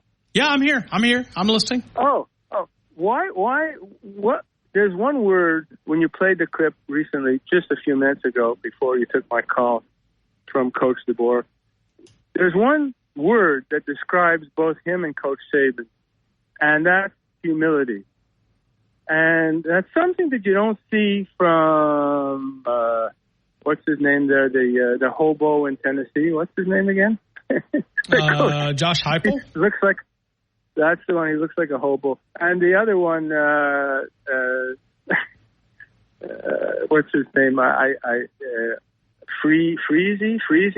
Well, no, I mean, Hugh Freeze looks like he's on a 48-hour binge, right? I mean, he does. He looks like he just walked out of a strip club. He looks like he spent, Hugh has a look, and now I can understand it because the stress has been on him. You can see it. The nonverbals are there. I mean, he started to go with this rough, it's not like he's trying to grow a beard, but he's not really. It's just kind of scruffy, right? He's trying to do the tough guy image. Yeah. It's not working out for Hugh Hefner. He's just a loser. But the word humility is how I would describe both Coach DeBoer and Coach Saban. The way that they talk about the program, and it's very rare, that you see people, leaders. Another one like that is President Trump. Humility. Although he's in a whole different category. But God bless him.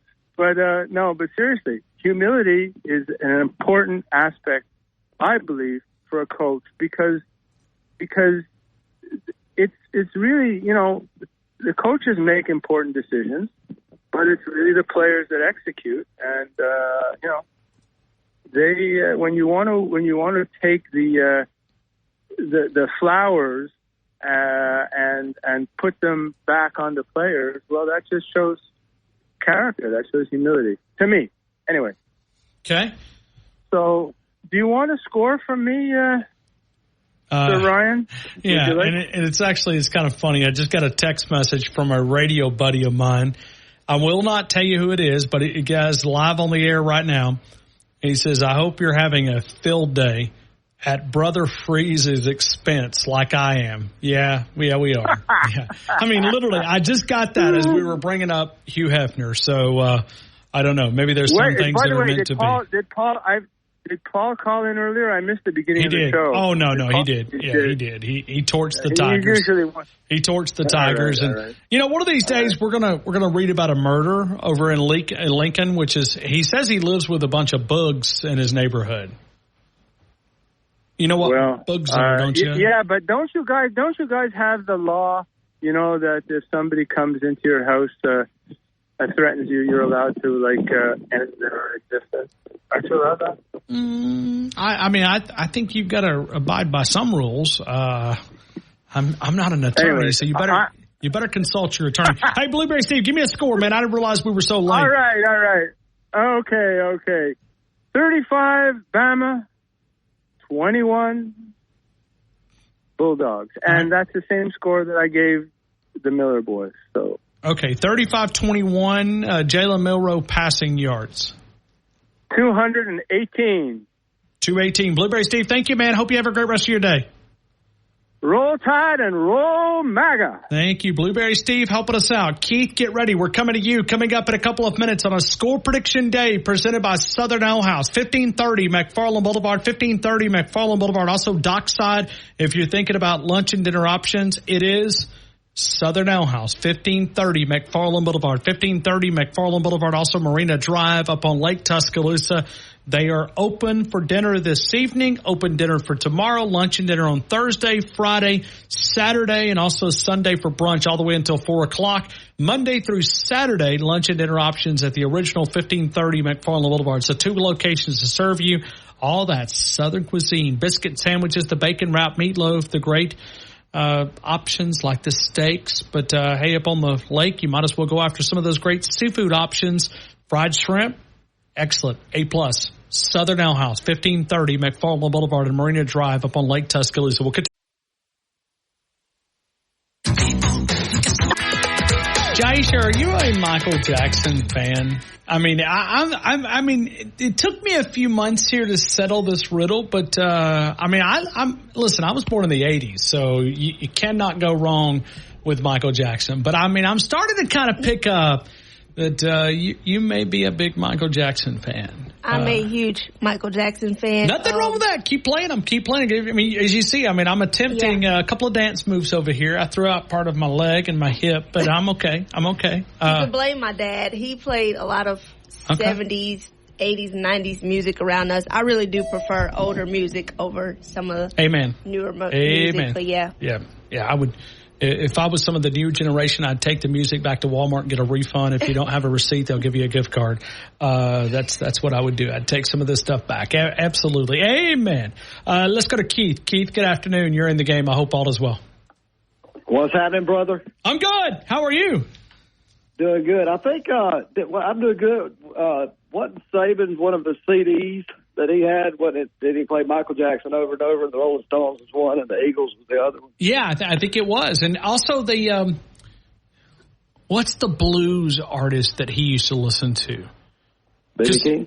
No, it's I'll have to go back and do a little bit of research. Once I saw the name, I could, but I'm not a big music guy. I think he listened to Michael Jackson's CD over and over for like 2 months, they said, in his Mercedes. And then he'd switch it to the Eagles or whatever, and that'd be 2 months every day. But, look, man, I'm going to bring some hope and some assurity to this. I'm not worried about Georgia. You know, I'm going to be honest with you. Last year, I was worried. Year 4, I was worried. I think they've lost some key components. I'm not saying that they're not a good team. Obviously, they are. I think and the other thing I looked at is last year I was looking at the ESPN winning percentage. If you could look it up, you can look it up for each game. And I'd get nervous and I'd look at the percentage. And they're pretty dead on. They have Alabama at a 65.5% chance to win this game. And I think the things that Alabama's got is no matter what the weather does, you could put Jalen Milroe and both those running backs back there, and you could have a triple threat right from the backfield if it rains. Our leading receiver, Ryan Williams, his numbers blow their leading receivers out. They have not replaced that tight end or that receiver yet, you know. And I think our rushing game is I think it's only going to get better and better. Remember, balance. Yeah, exactly. And I think when Jalen Milroe, if you design, and they've been doing it, you saw a lot in that Wisconsin game, if you design a game plan around him running, not just, you know, a real plan of him running at the times he runs, that's hard to stop. I think Bama wins this one comfortably, to be honest with you. I'm thinking 35-17. Okay. 35-17, Jalen Milroe, total passing yards. 280. Okay. Keith, where are you calling us from? Helena, Alabama. Okay. I'm getting ready. My daughter's got a flag football game at the high school. I was about to head up there for that. What position does she play? She plays running back. Okay. She plays running back. Okay. And now that's a new AHSAA sporting event now. It is. It's really, and it's fun to watch. At first, I thought it was going to be just like backyardish powder putt. No, it's very competitive. We're actually playing Hoover, who is very good, and they'll have a 3-game round robin how they play it from time. And I think Central Tuscaloosa is going to be here tonight. So two big matchups for us. You know, just little Helena. The other things I want to say is we've talked about this before. You know, I hear all these people. I feel sorry for the Auburn fans. The Auburn fans deserve more. No, they don't deserve more. They don't deserve more. They tried to frame that dude, Harbison, the coach that was there. They did. And I remember talking to you, and this was the time when Nick Saban had a Heisman Trophy candidate in Bryce Young. He had a number 1 recruiting class, playing for, you know, had a shot at playing at national championship, drummed Georgia. All this was going on. And I think what Kalen DeBoer did is when he came in, the standard stayed the same. Yes, he's different. But the standard of Alabama, he understood it, and it's still there. And I think it's refreshing.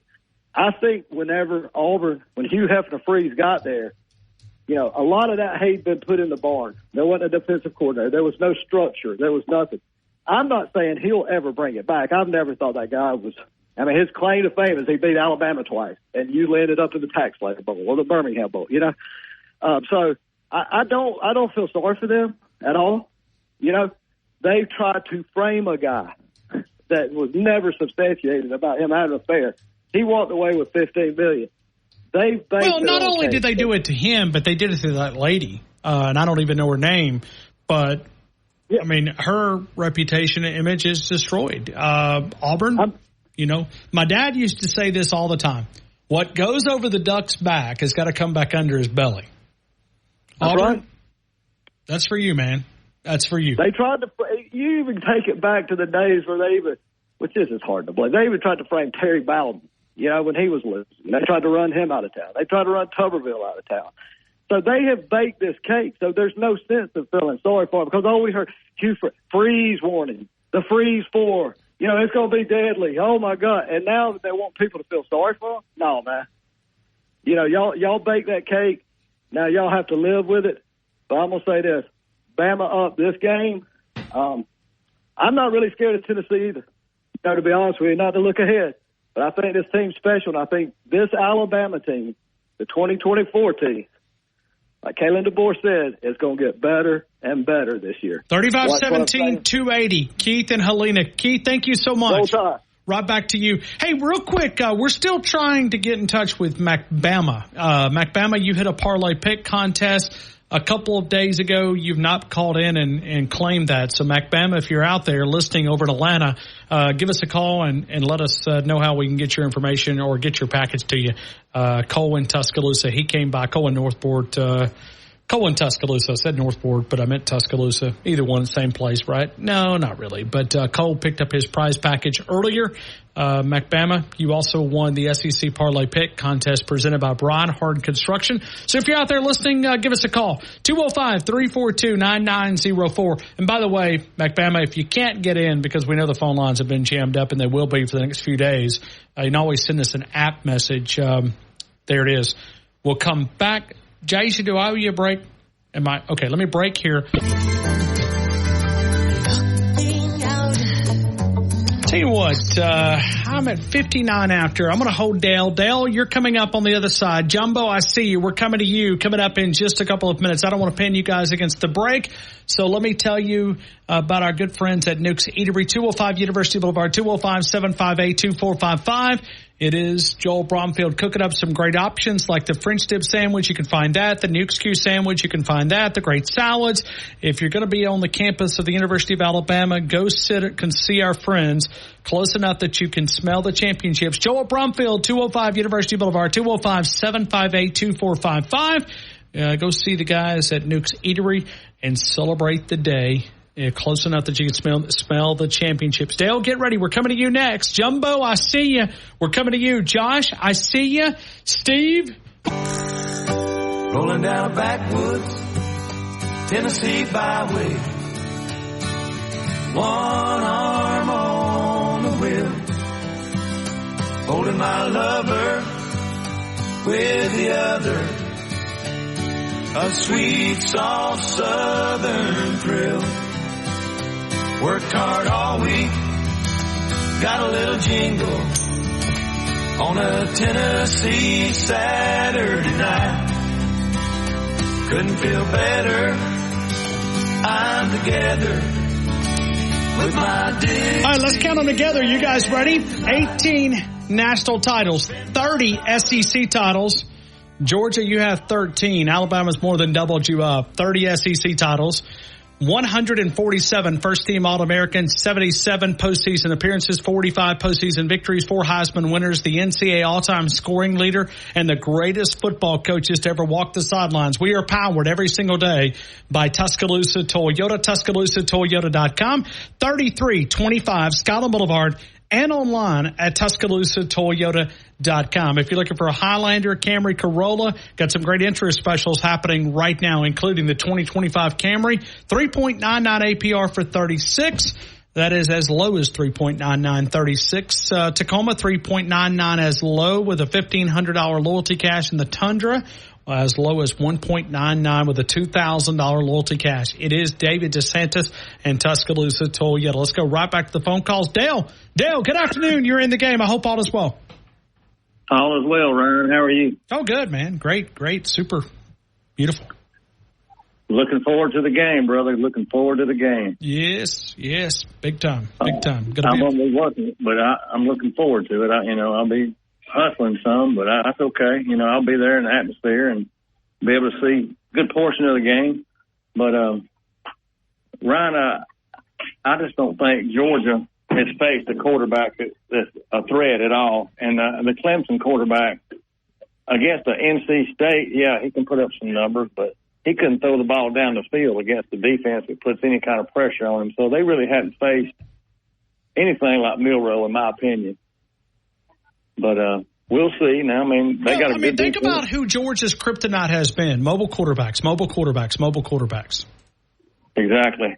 He spreads them out, You don't know how to take him sometimes, Unless and I know what they're going to do. They're going to blitz hard. They're going to come at him hard, like some of the South Florida game that they did to Milroe, and it worked, And Wisconsin called them a few times with big blitzes, I know that's what they're going to do. What they need, I hope we have a good hot read for all those wild blitzes they're going to be sending, because I'm telling you, they're going to send the house. They will. Yeah.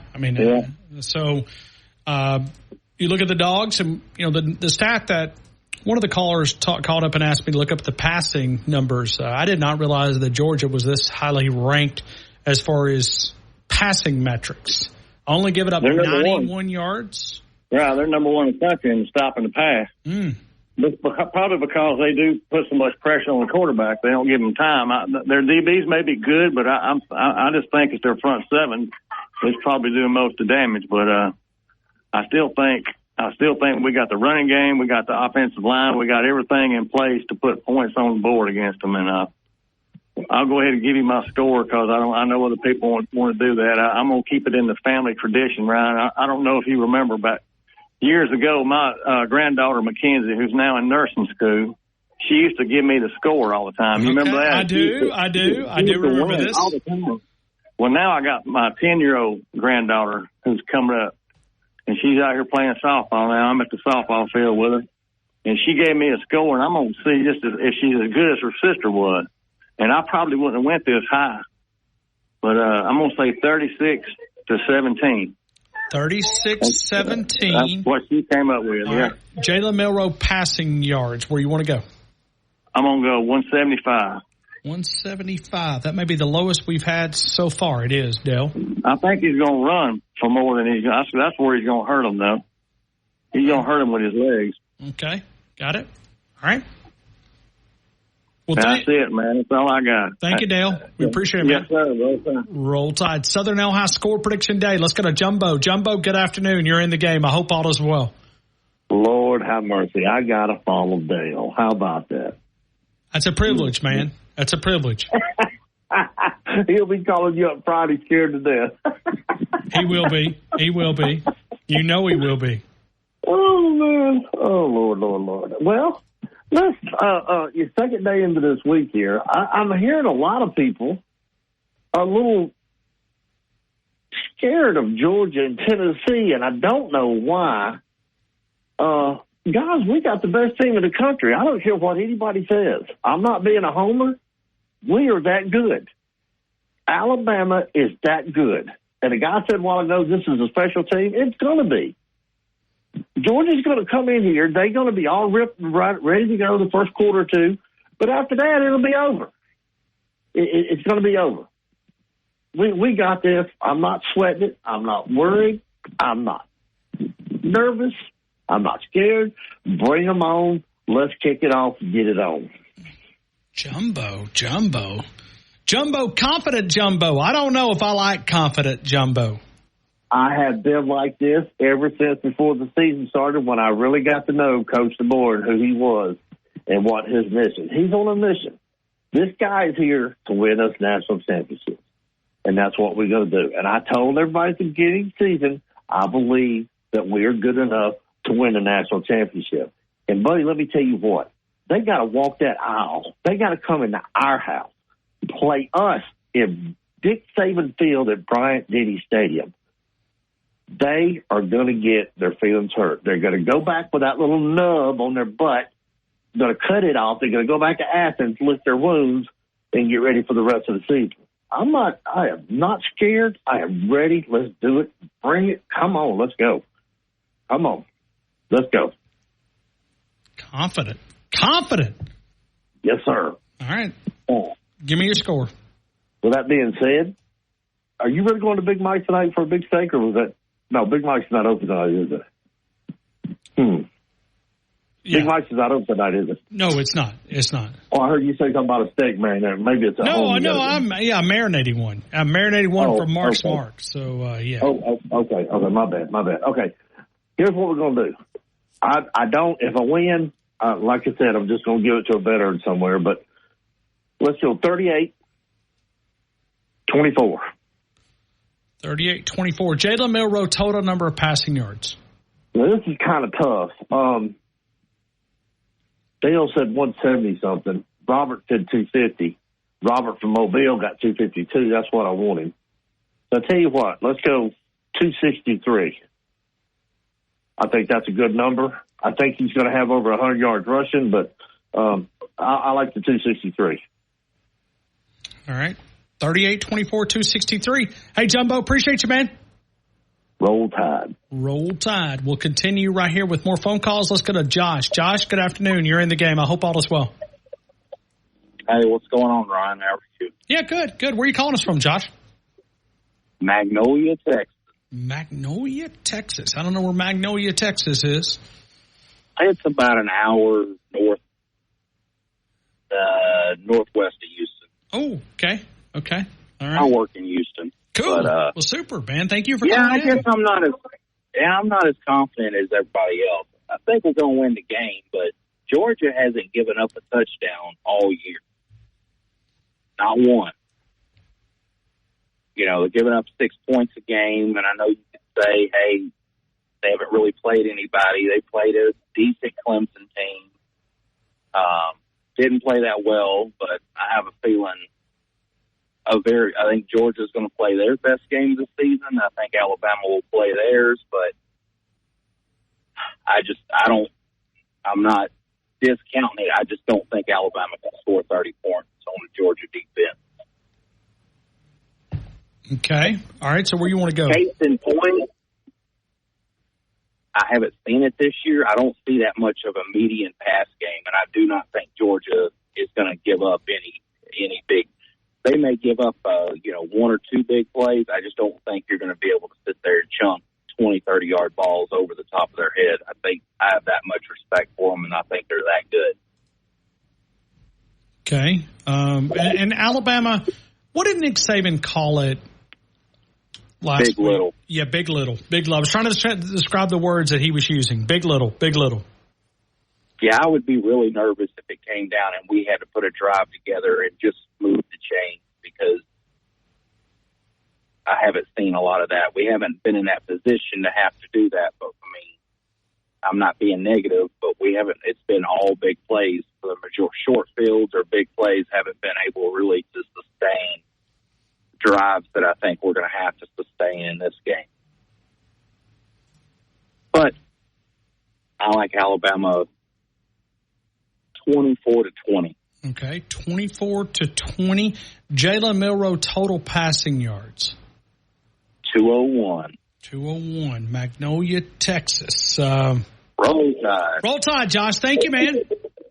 All right, bud. Hey, Daniel Moore is part of our big package here, doing always a weekly prize package, the 2025 calendars that you can find. DanielMooreArt.com, featuring the legend, Nick Saban, and all the great portraits. Also, the legend that was just released. You can find it at DanielMooreArt.com. If you're purchasing that print and you want to take advantage of a code word, Ryan, R-Y-A-N, that'll get you free shipping. If you're looking for the calendars, if you want to purchase the autograph print, for the same price as you would a typical calendar, you can do that at the code word The Game. So purchasing an autographed edition of the 2025 calendar, you can find it there. The code word is The Game altogether. The Game altogether. So 2 separate code words. We don't usually try to confuse things, but it's a brand new print. Just got released. Now, autographed editions are going at a rapid pace. If they're not already sold out, they're going to be sold out very, very quickly. DanielMooreArt.com. DanielMooreArt.com. Let's continue with more phone calls, and we go to Steve. Steve, good afternoon. You're in the game. I hope all is well. Roll Tide, Ryan. How are you today? I'm good, man. Here we are. It is the week that we have all been anticipating. You know, what's got me nervous is actually my confidence. I mean, last year in the SEC championship game, I thought we could win. But, Ryan, I didn't have the amount of confidence that I have right now. So it's got me a little nervous. You know, I noticed all the 10-2ers are not picking out against Alabama this week. No, they're not. I have noticed that. That's okay. Because but no, it's part of it. No, they're it. Alabama fans. I'm good with it. But I just noticed that what they were saying in June and July is not what they're saying today. No. Just an observation. No. They're just not, and they got too much Bama in them. Just too much Bama in them. So we all do, Ryan. We all do. I'm there too. So, you know, like the last caller, Josh, he made a point. He made a good point about the defense of Georgia. He's right. They haven't allowed a touchdown. However, they haven't faced an offense like ours. And like we've talked before, I don't believe we have fully seen what this offense is going to become. I agree. I think we'll see more of it Saturday, for sure. I mean, if Kirby sits back there with 2 deep safeties and a spy on Jalen Milroe, I think you see that screen game come out that we've been talking about for 9 months and haven't seen yet. So we'll see. So I know you got a lot of people wanting to get in and give their score because it sure was hard to get into your show today. How many times you try? 117, I think it was. Oh, my heavens. I was trying to time up somebody hanging up. Like, I missed all of Blueberry Steve's call trying to time up because I'm listening to it on the app. So when I listen to it when I'm trying to call, the app's on my phone. Yeah, you're a little bit of a disadvantage. The away folks have a harder time getting in. They do. So I just sit there and hang up, because I kept getting a busy signal until it came through. And I caught it at the end of Blueberry Steve's phone call. I'm going to go, that 42 number, Ryan, has been pretty popular with Alabama this year. We've hit it twice now, I think. We have. 2 out of 3 times. Yeah, we have 42-16 and 42-10. Yeah, I'm going to go back to 42-10. Woo! Glory! Glory! 42-10. Glory! I'll take it right now and never even play the game. Yeah. Ryan, that's crimson colored glasses. That's going all in. That's all in right there. 42-10. But I think we're going to hit them with the ground game as far as the majority of the yards and the screen game, too. So I'm going to go Jalen Milroe. He hasn't got over 200 yards yet this year in 3 games, not over 200. But I think he does it this week. I'm going to go 226. 226. Stephen, Raleigh, North Carolina. Stephen. Roll Tide, Ryan. Yeah, thank you, man. We appreciate that. Let's continue with more phone calls. I tell you what, let's break here. Is this MacBama or is this MacNick? It says MacNick. Is that who that is? MacNick. Okay. All right. We'll get MacNick. All right.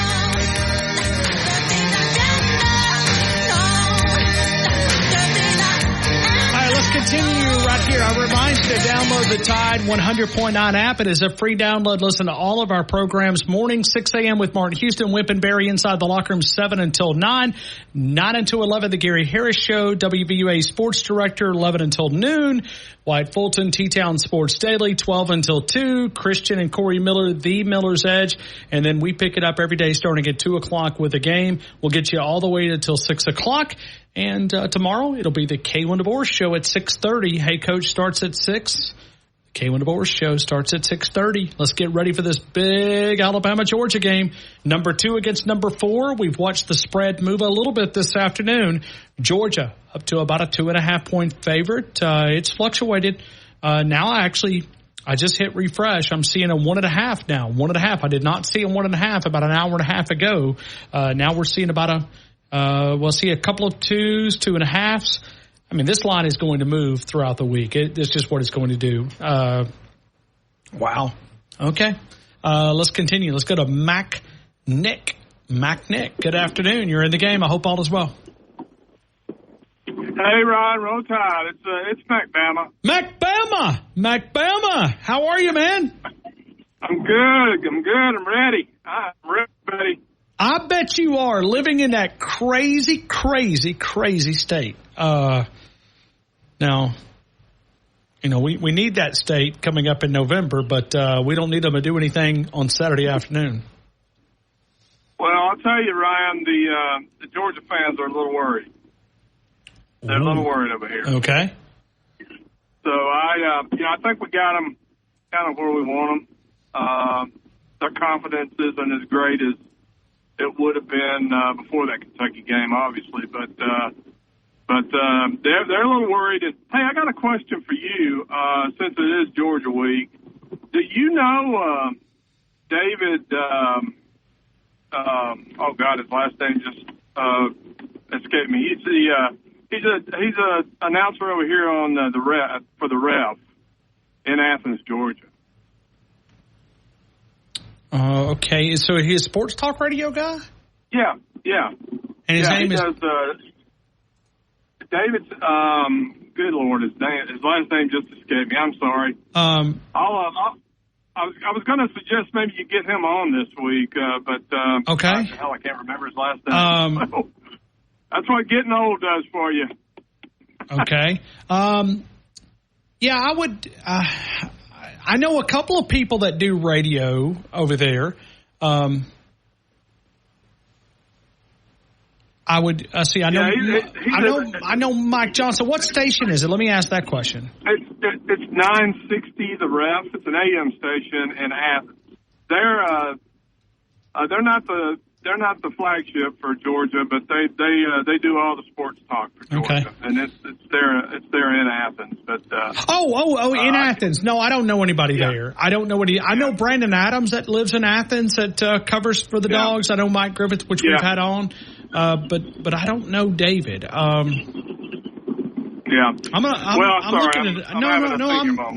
looking up.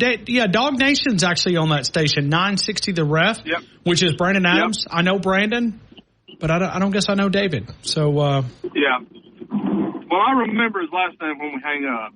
That's how that works. David Johnston, but I don't know him. I just looked it up. I don't know him. He's one of those level-headed dogs. That's hard to find. Yeah, that's hard to find. Really, it is. But hey, I'm going to be a little conservative, Brian. I think Alabama's going to win it 27-21, and Milroe's going to pass for 190 yards. Okay, 27-21. Yep. And 27-21, and give me the yardage, please, again. 190. McBama, you won part of the parlay package last week, and we need to be in touch with you. Can I put you, or if you follow me on social networks, you can send me a DM with your address, and I'll drop the stuff in the package to you? Sure. I don't. But hey, just to be honest, I don't think I played last week. No, it was last week. It was the week prior. Okay. Yeah, because you and Cole, it was kind of funny. You guys had the same. You didn't have the same predictions, but you hit the 3-0. But then you had the same tiebreaker, and it was. I think it was 196 on the Jalen Milroe passing yards at Wisconsin. And so you and Cole, and you have to thank Paul for this, because I thought about putting your name in a hat and drawing it out between you and Cole. And Paul said I needed to be nice and give it to both of you. So I said, okay, no problem. I'll split it. Okay. Well, I'm going to be honest. I'm going to just be honest again. I didn't go 3-0. Yeah, you did too. Yeah, you did. Not the Georgia game. I didn't cover the Georgia didn't cover. No, I think you did. You're talking about 2 weeks ago. 2 weeks ago, the Wisconsin week. I think you. Well, either way, I got you at 3-0. So okay. Well, I wrote myself down as 2-1, but I knew my yardage was close, but yeah. Anyway, I got you. I got you at 3-0. So either I misunderstood or. I mean, I can always go back and double check, but I picked Georgia to cover, and so I didn't against Kentucky, and so I missed it. So, all right, I don't want to argue with you, but hold on. No, you keep talking about Georgia, and I'm gonna look it up because I got them right here. I keep them right here beside them. Okay. So, all right. But I had you as winning that. I had you and Cole tied. Yeah. So okay, but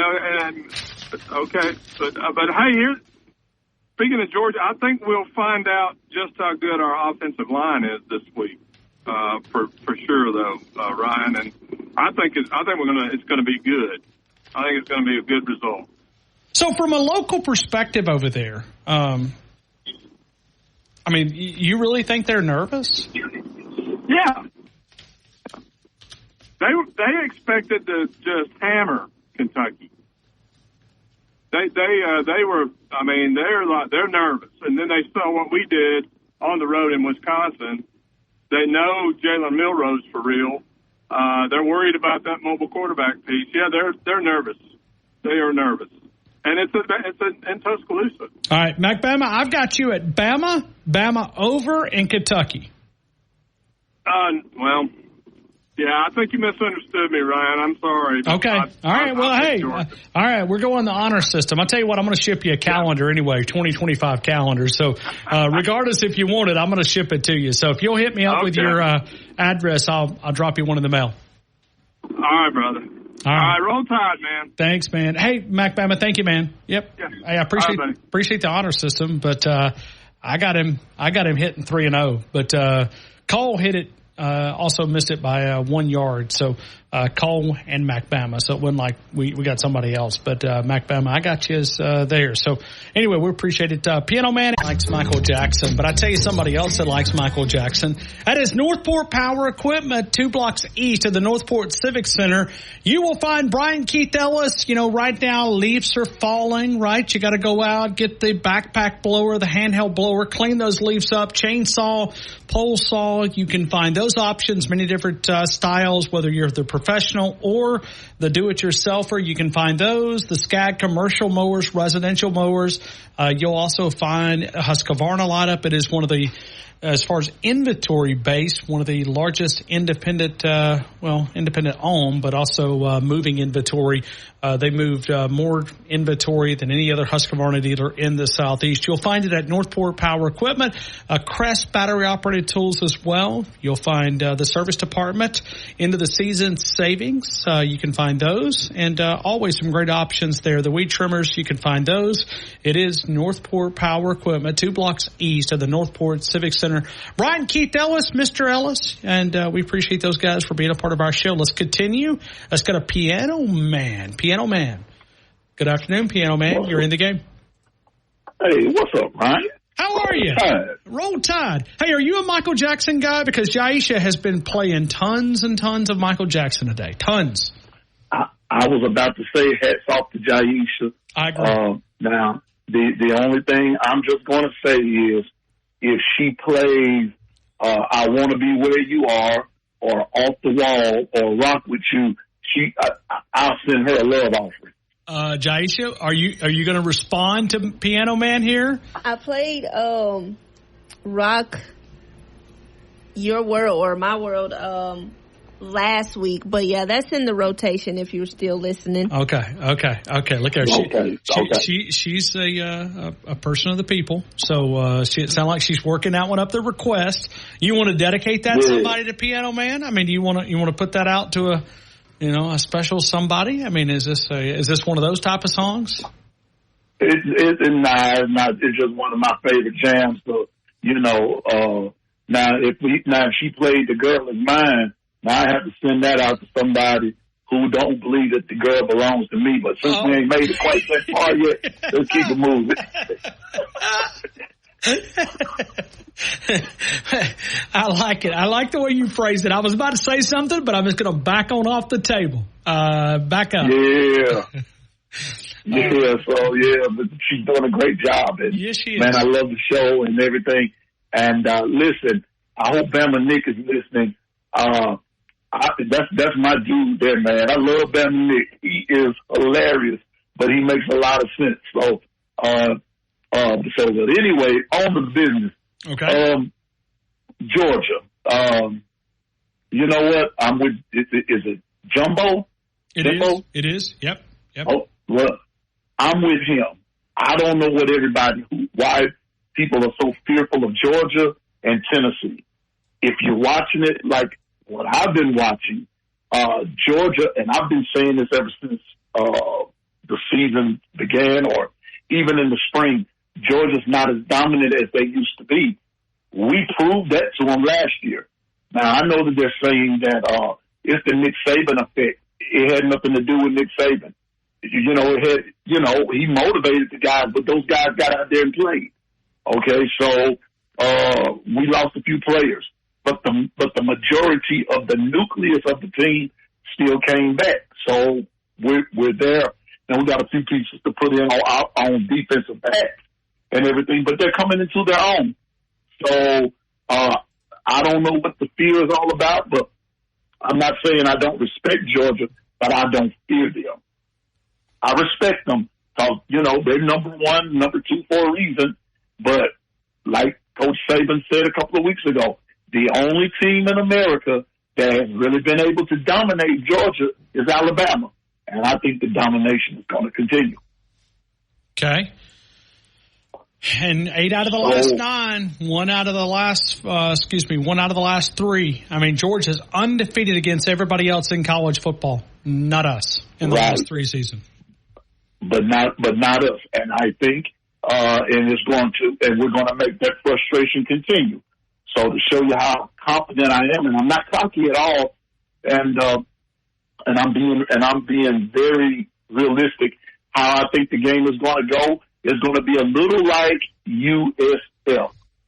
It's going to be kind of tight there, but I believe that the strength of our O-line is going to wear their defense down, and I think we're going to start popping off touchdowns.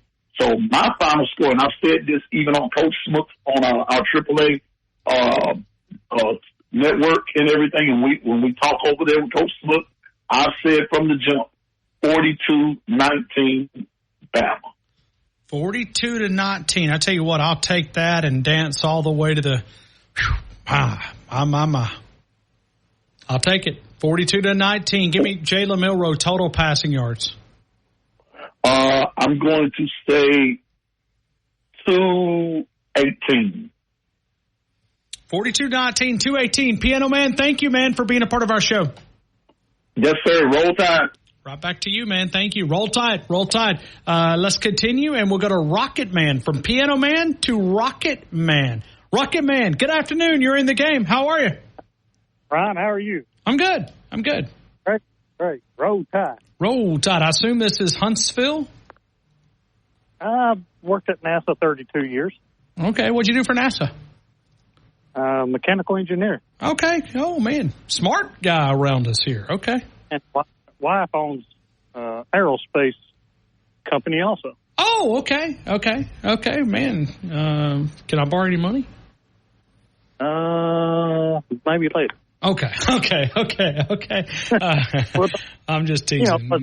According to Dave Ramsey, number one millionaires is engineers. So I just wanted to put that out there. So I always aggravate, Robert in Mobile's an engineer. and he's always throwing out stuff and numbers perspective, kind of analyzing the numbers. So I appreciate you being part of it. You're 50. I'm sorry?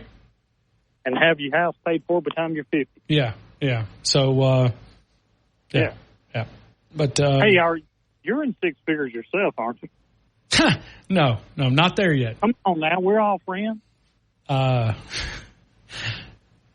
Getting close. Yeah. I was getting aggravated about the commercial. What are you talking about now? I'm sorry.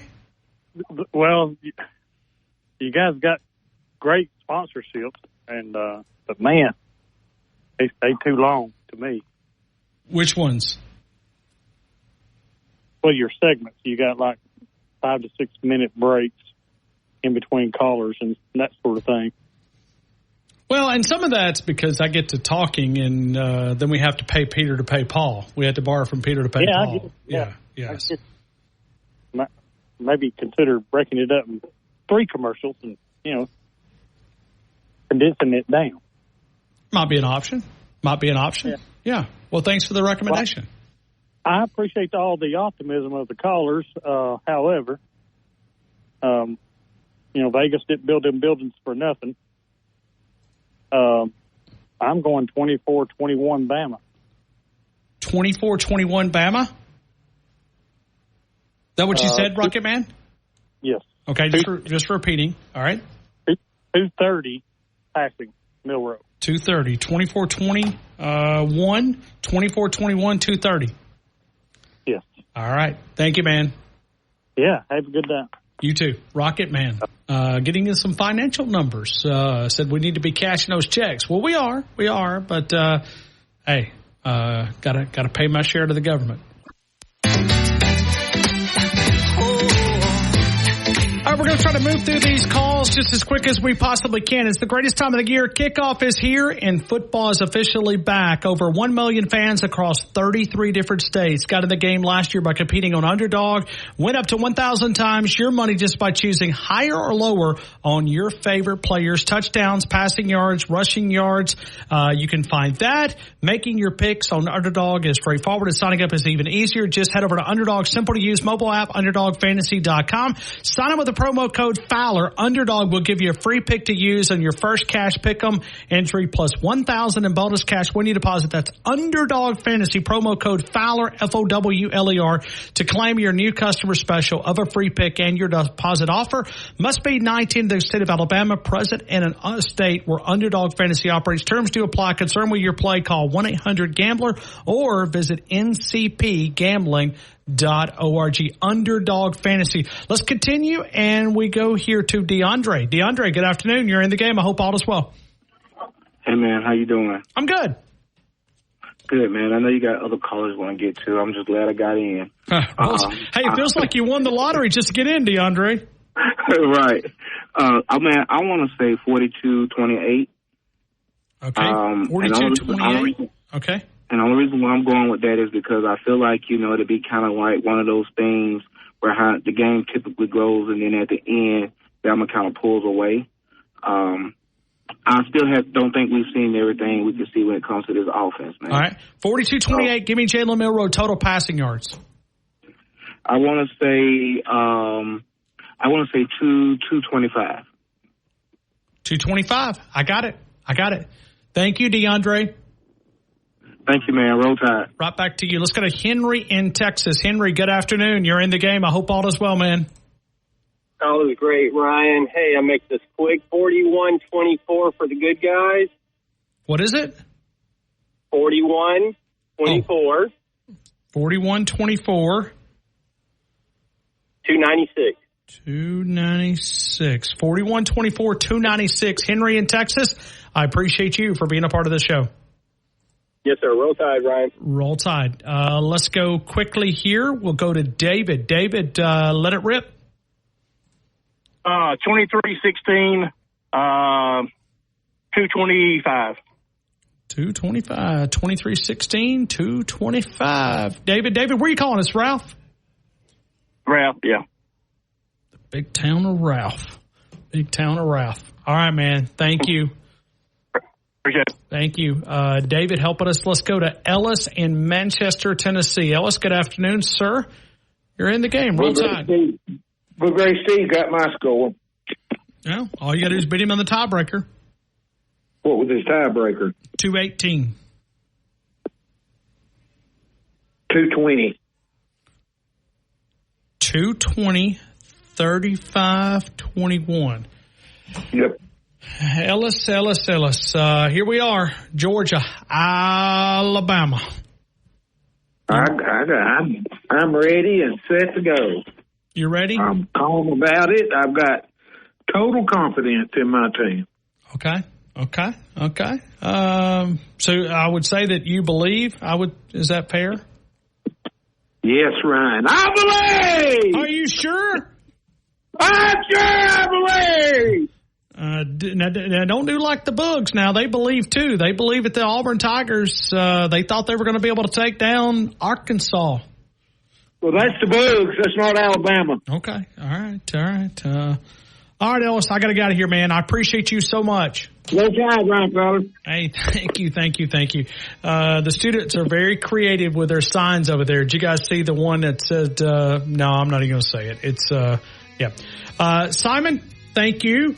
Jaisha, Wyatt, thank you. Appreciate you guys. I want to thank our law enforcement officers, EMTs, firefighters, first responders, highway patrol. We thank you. We appreciate you. Had a lot of fun on the Southern Alhouse score prediction day. We'll do scores for one more day and then we're done with it. Got a big show lined up for you. We remind you that we call this program The Game, and the only way that you can win a big game, the game of life, is to walk daily with our Lord and Savior, Jesus Christ. Good night, T-Town. I'll see you tomorrow at 2 o'clock.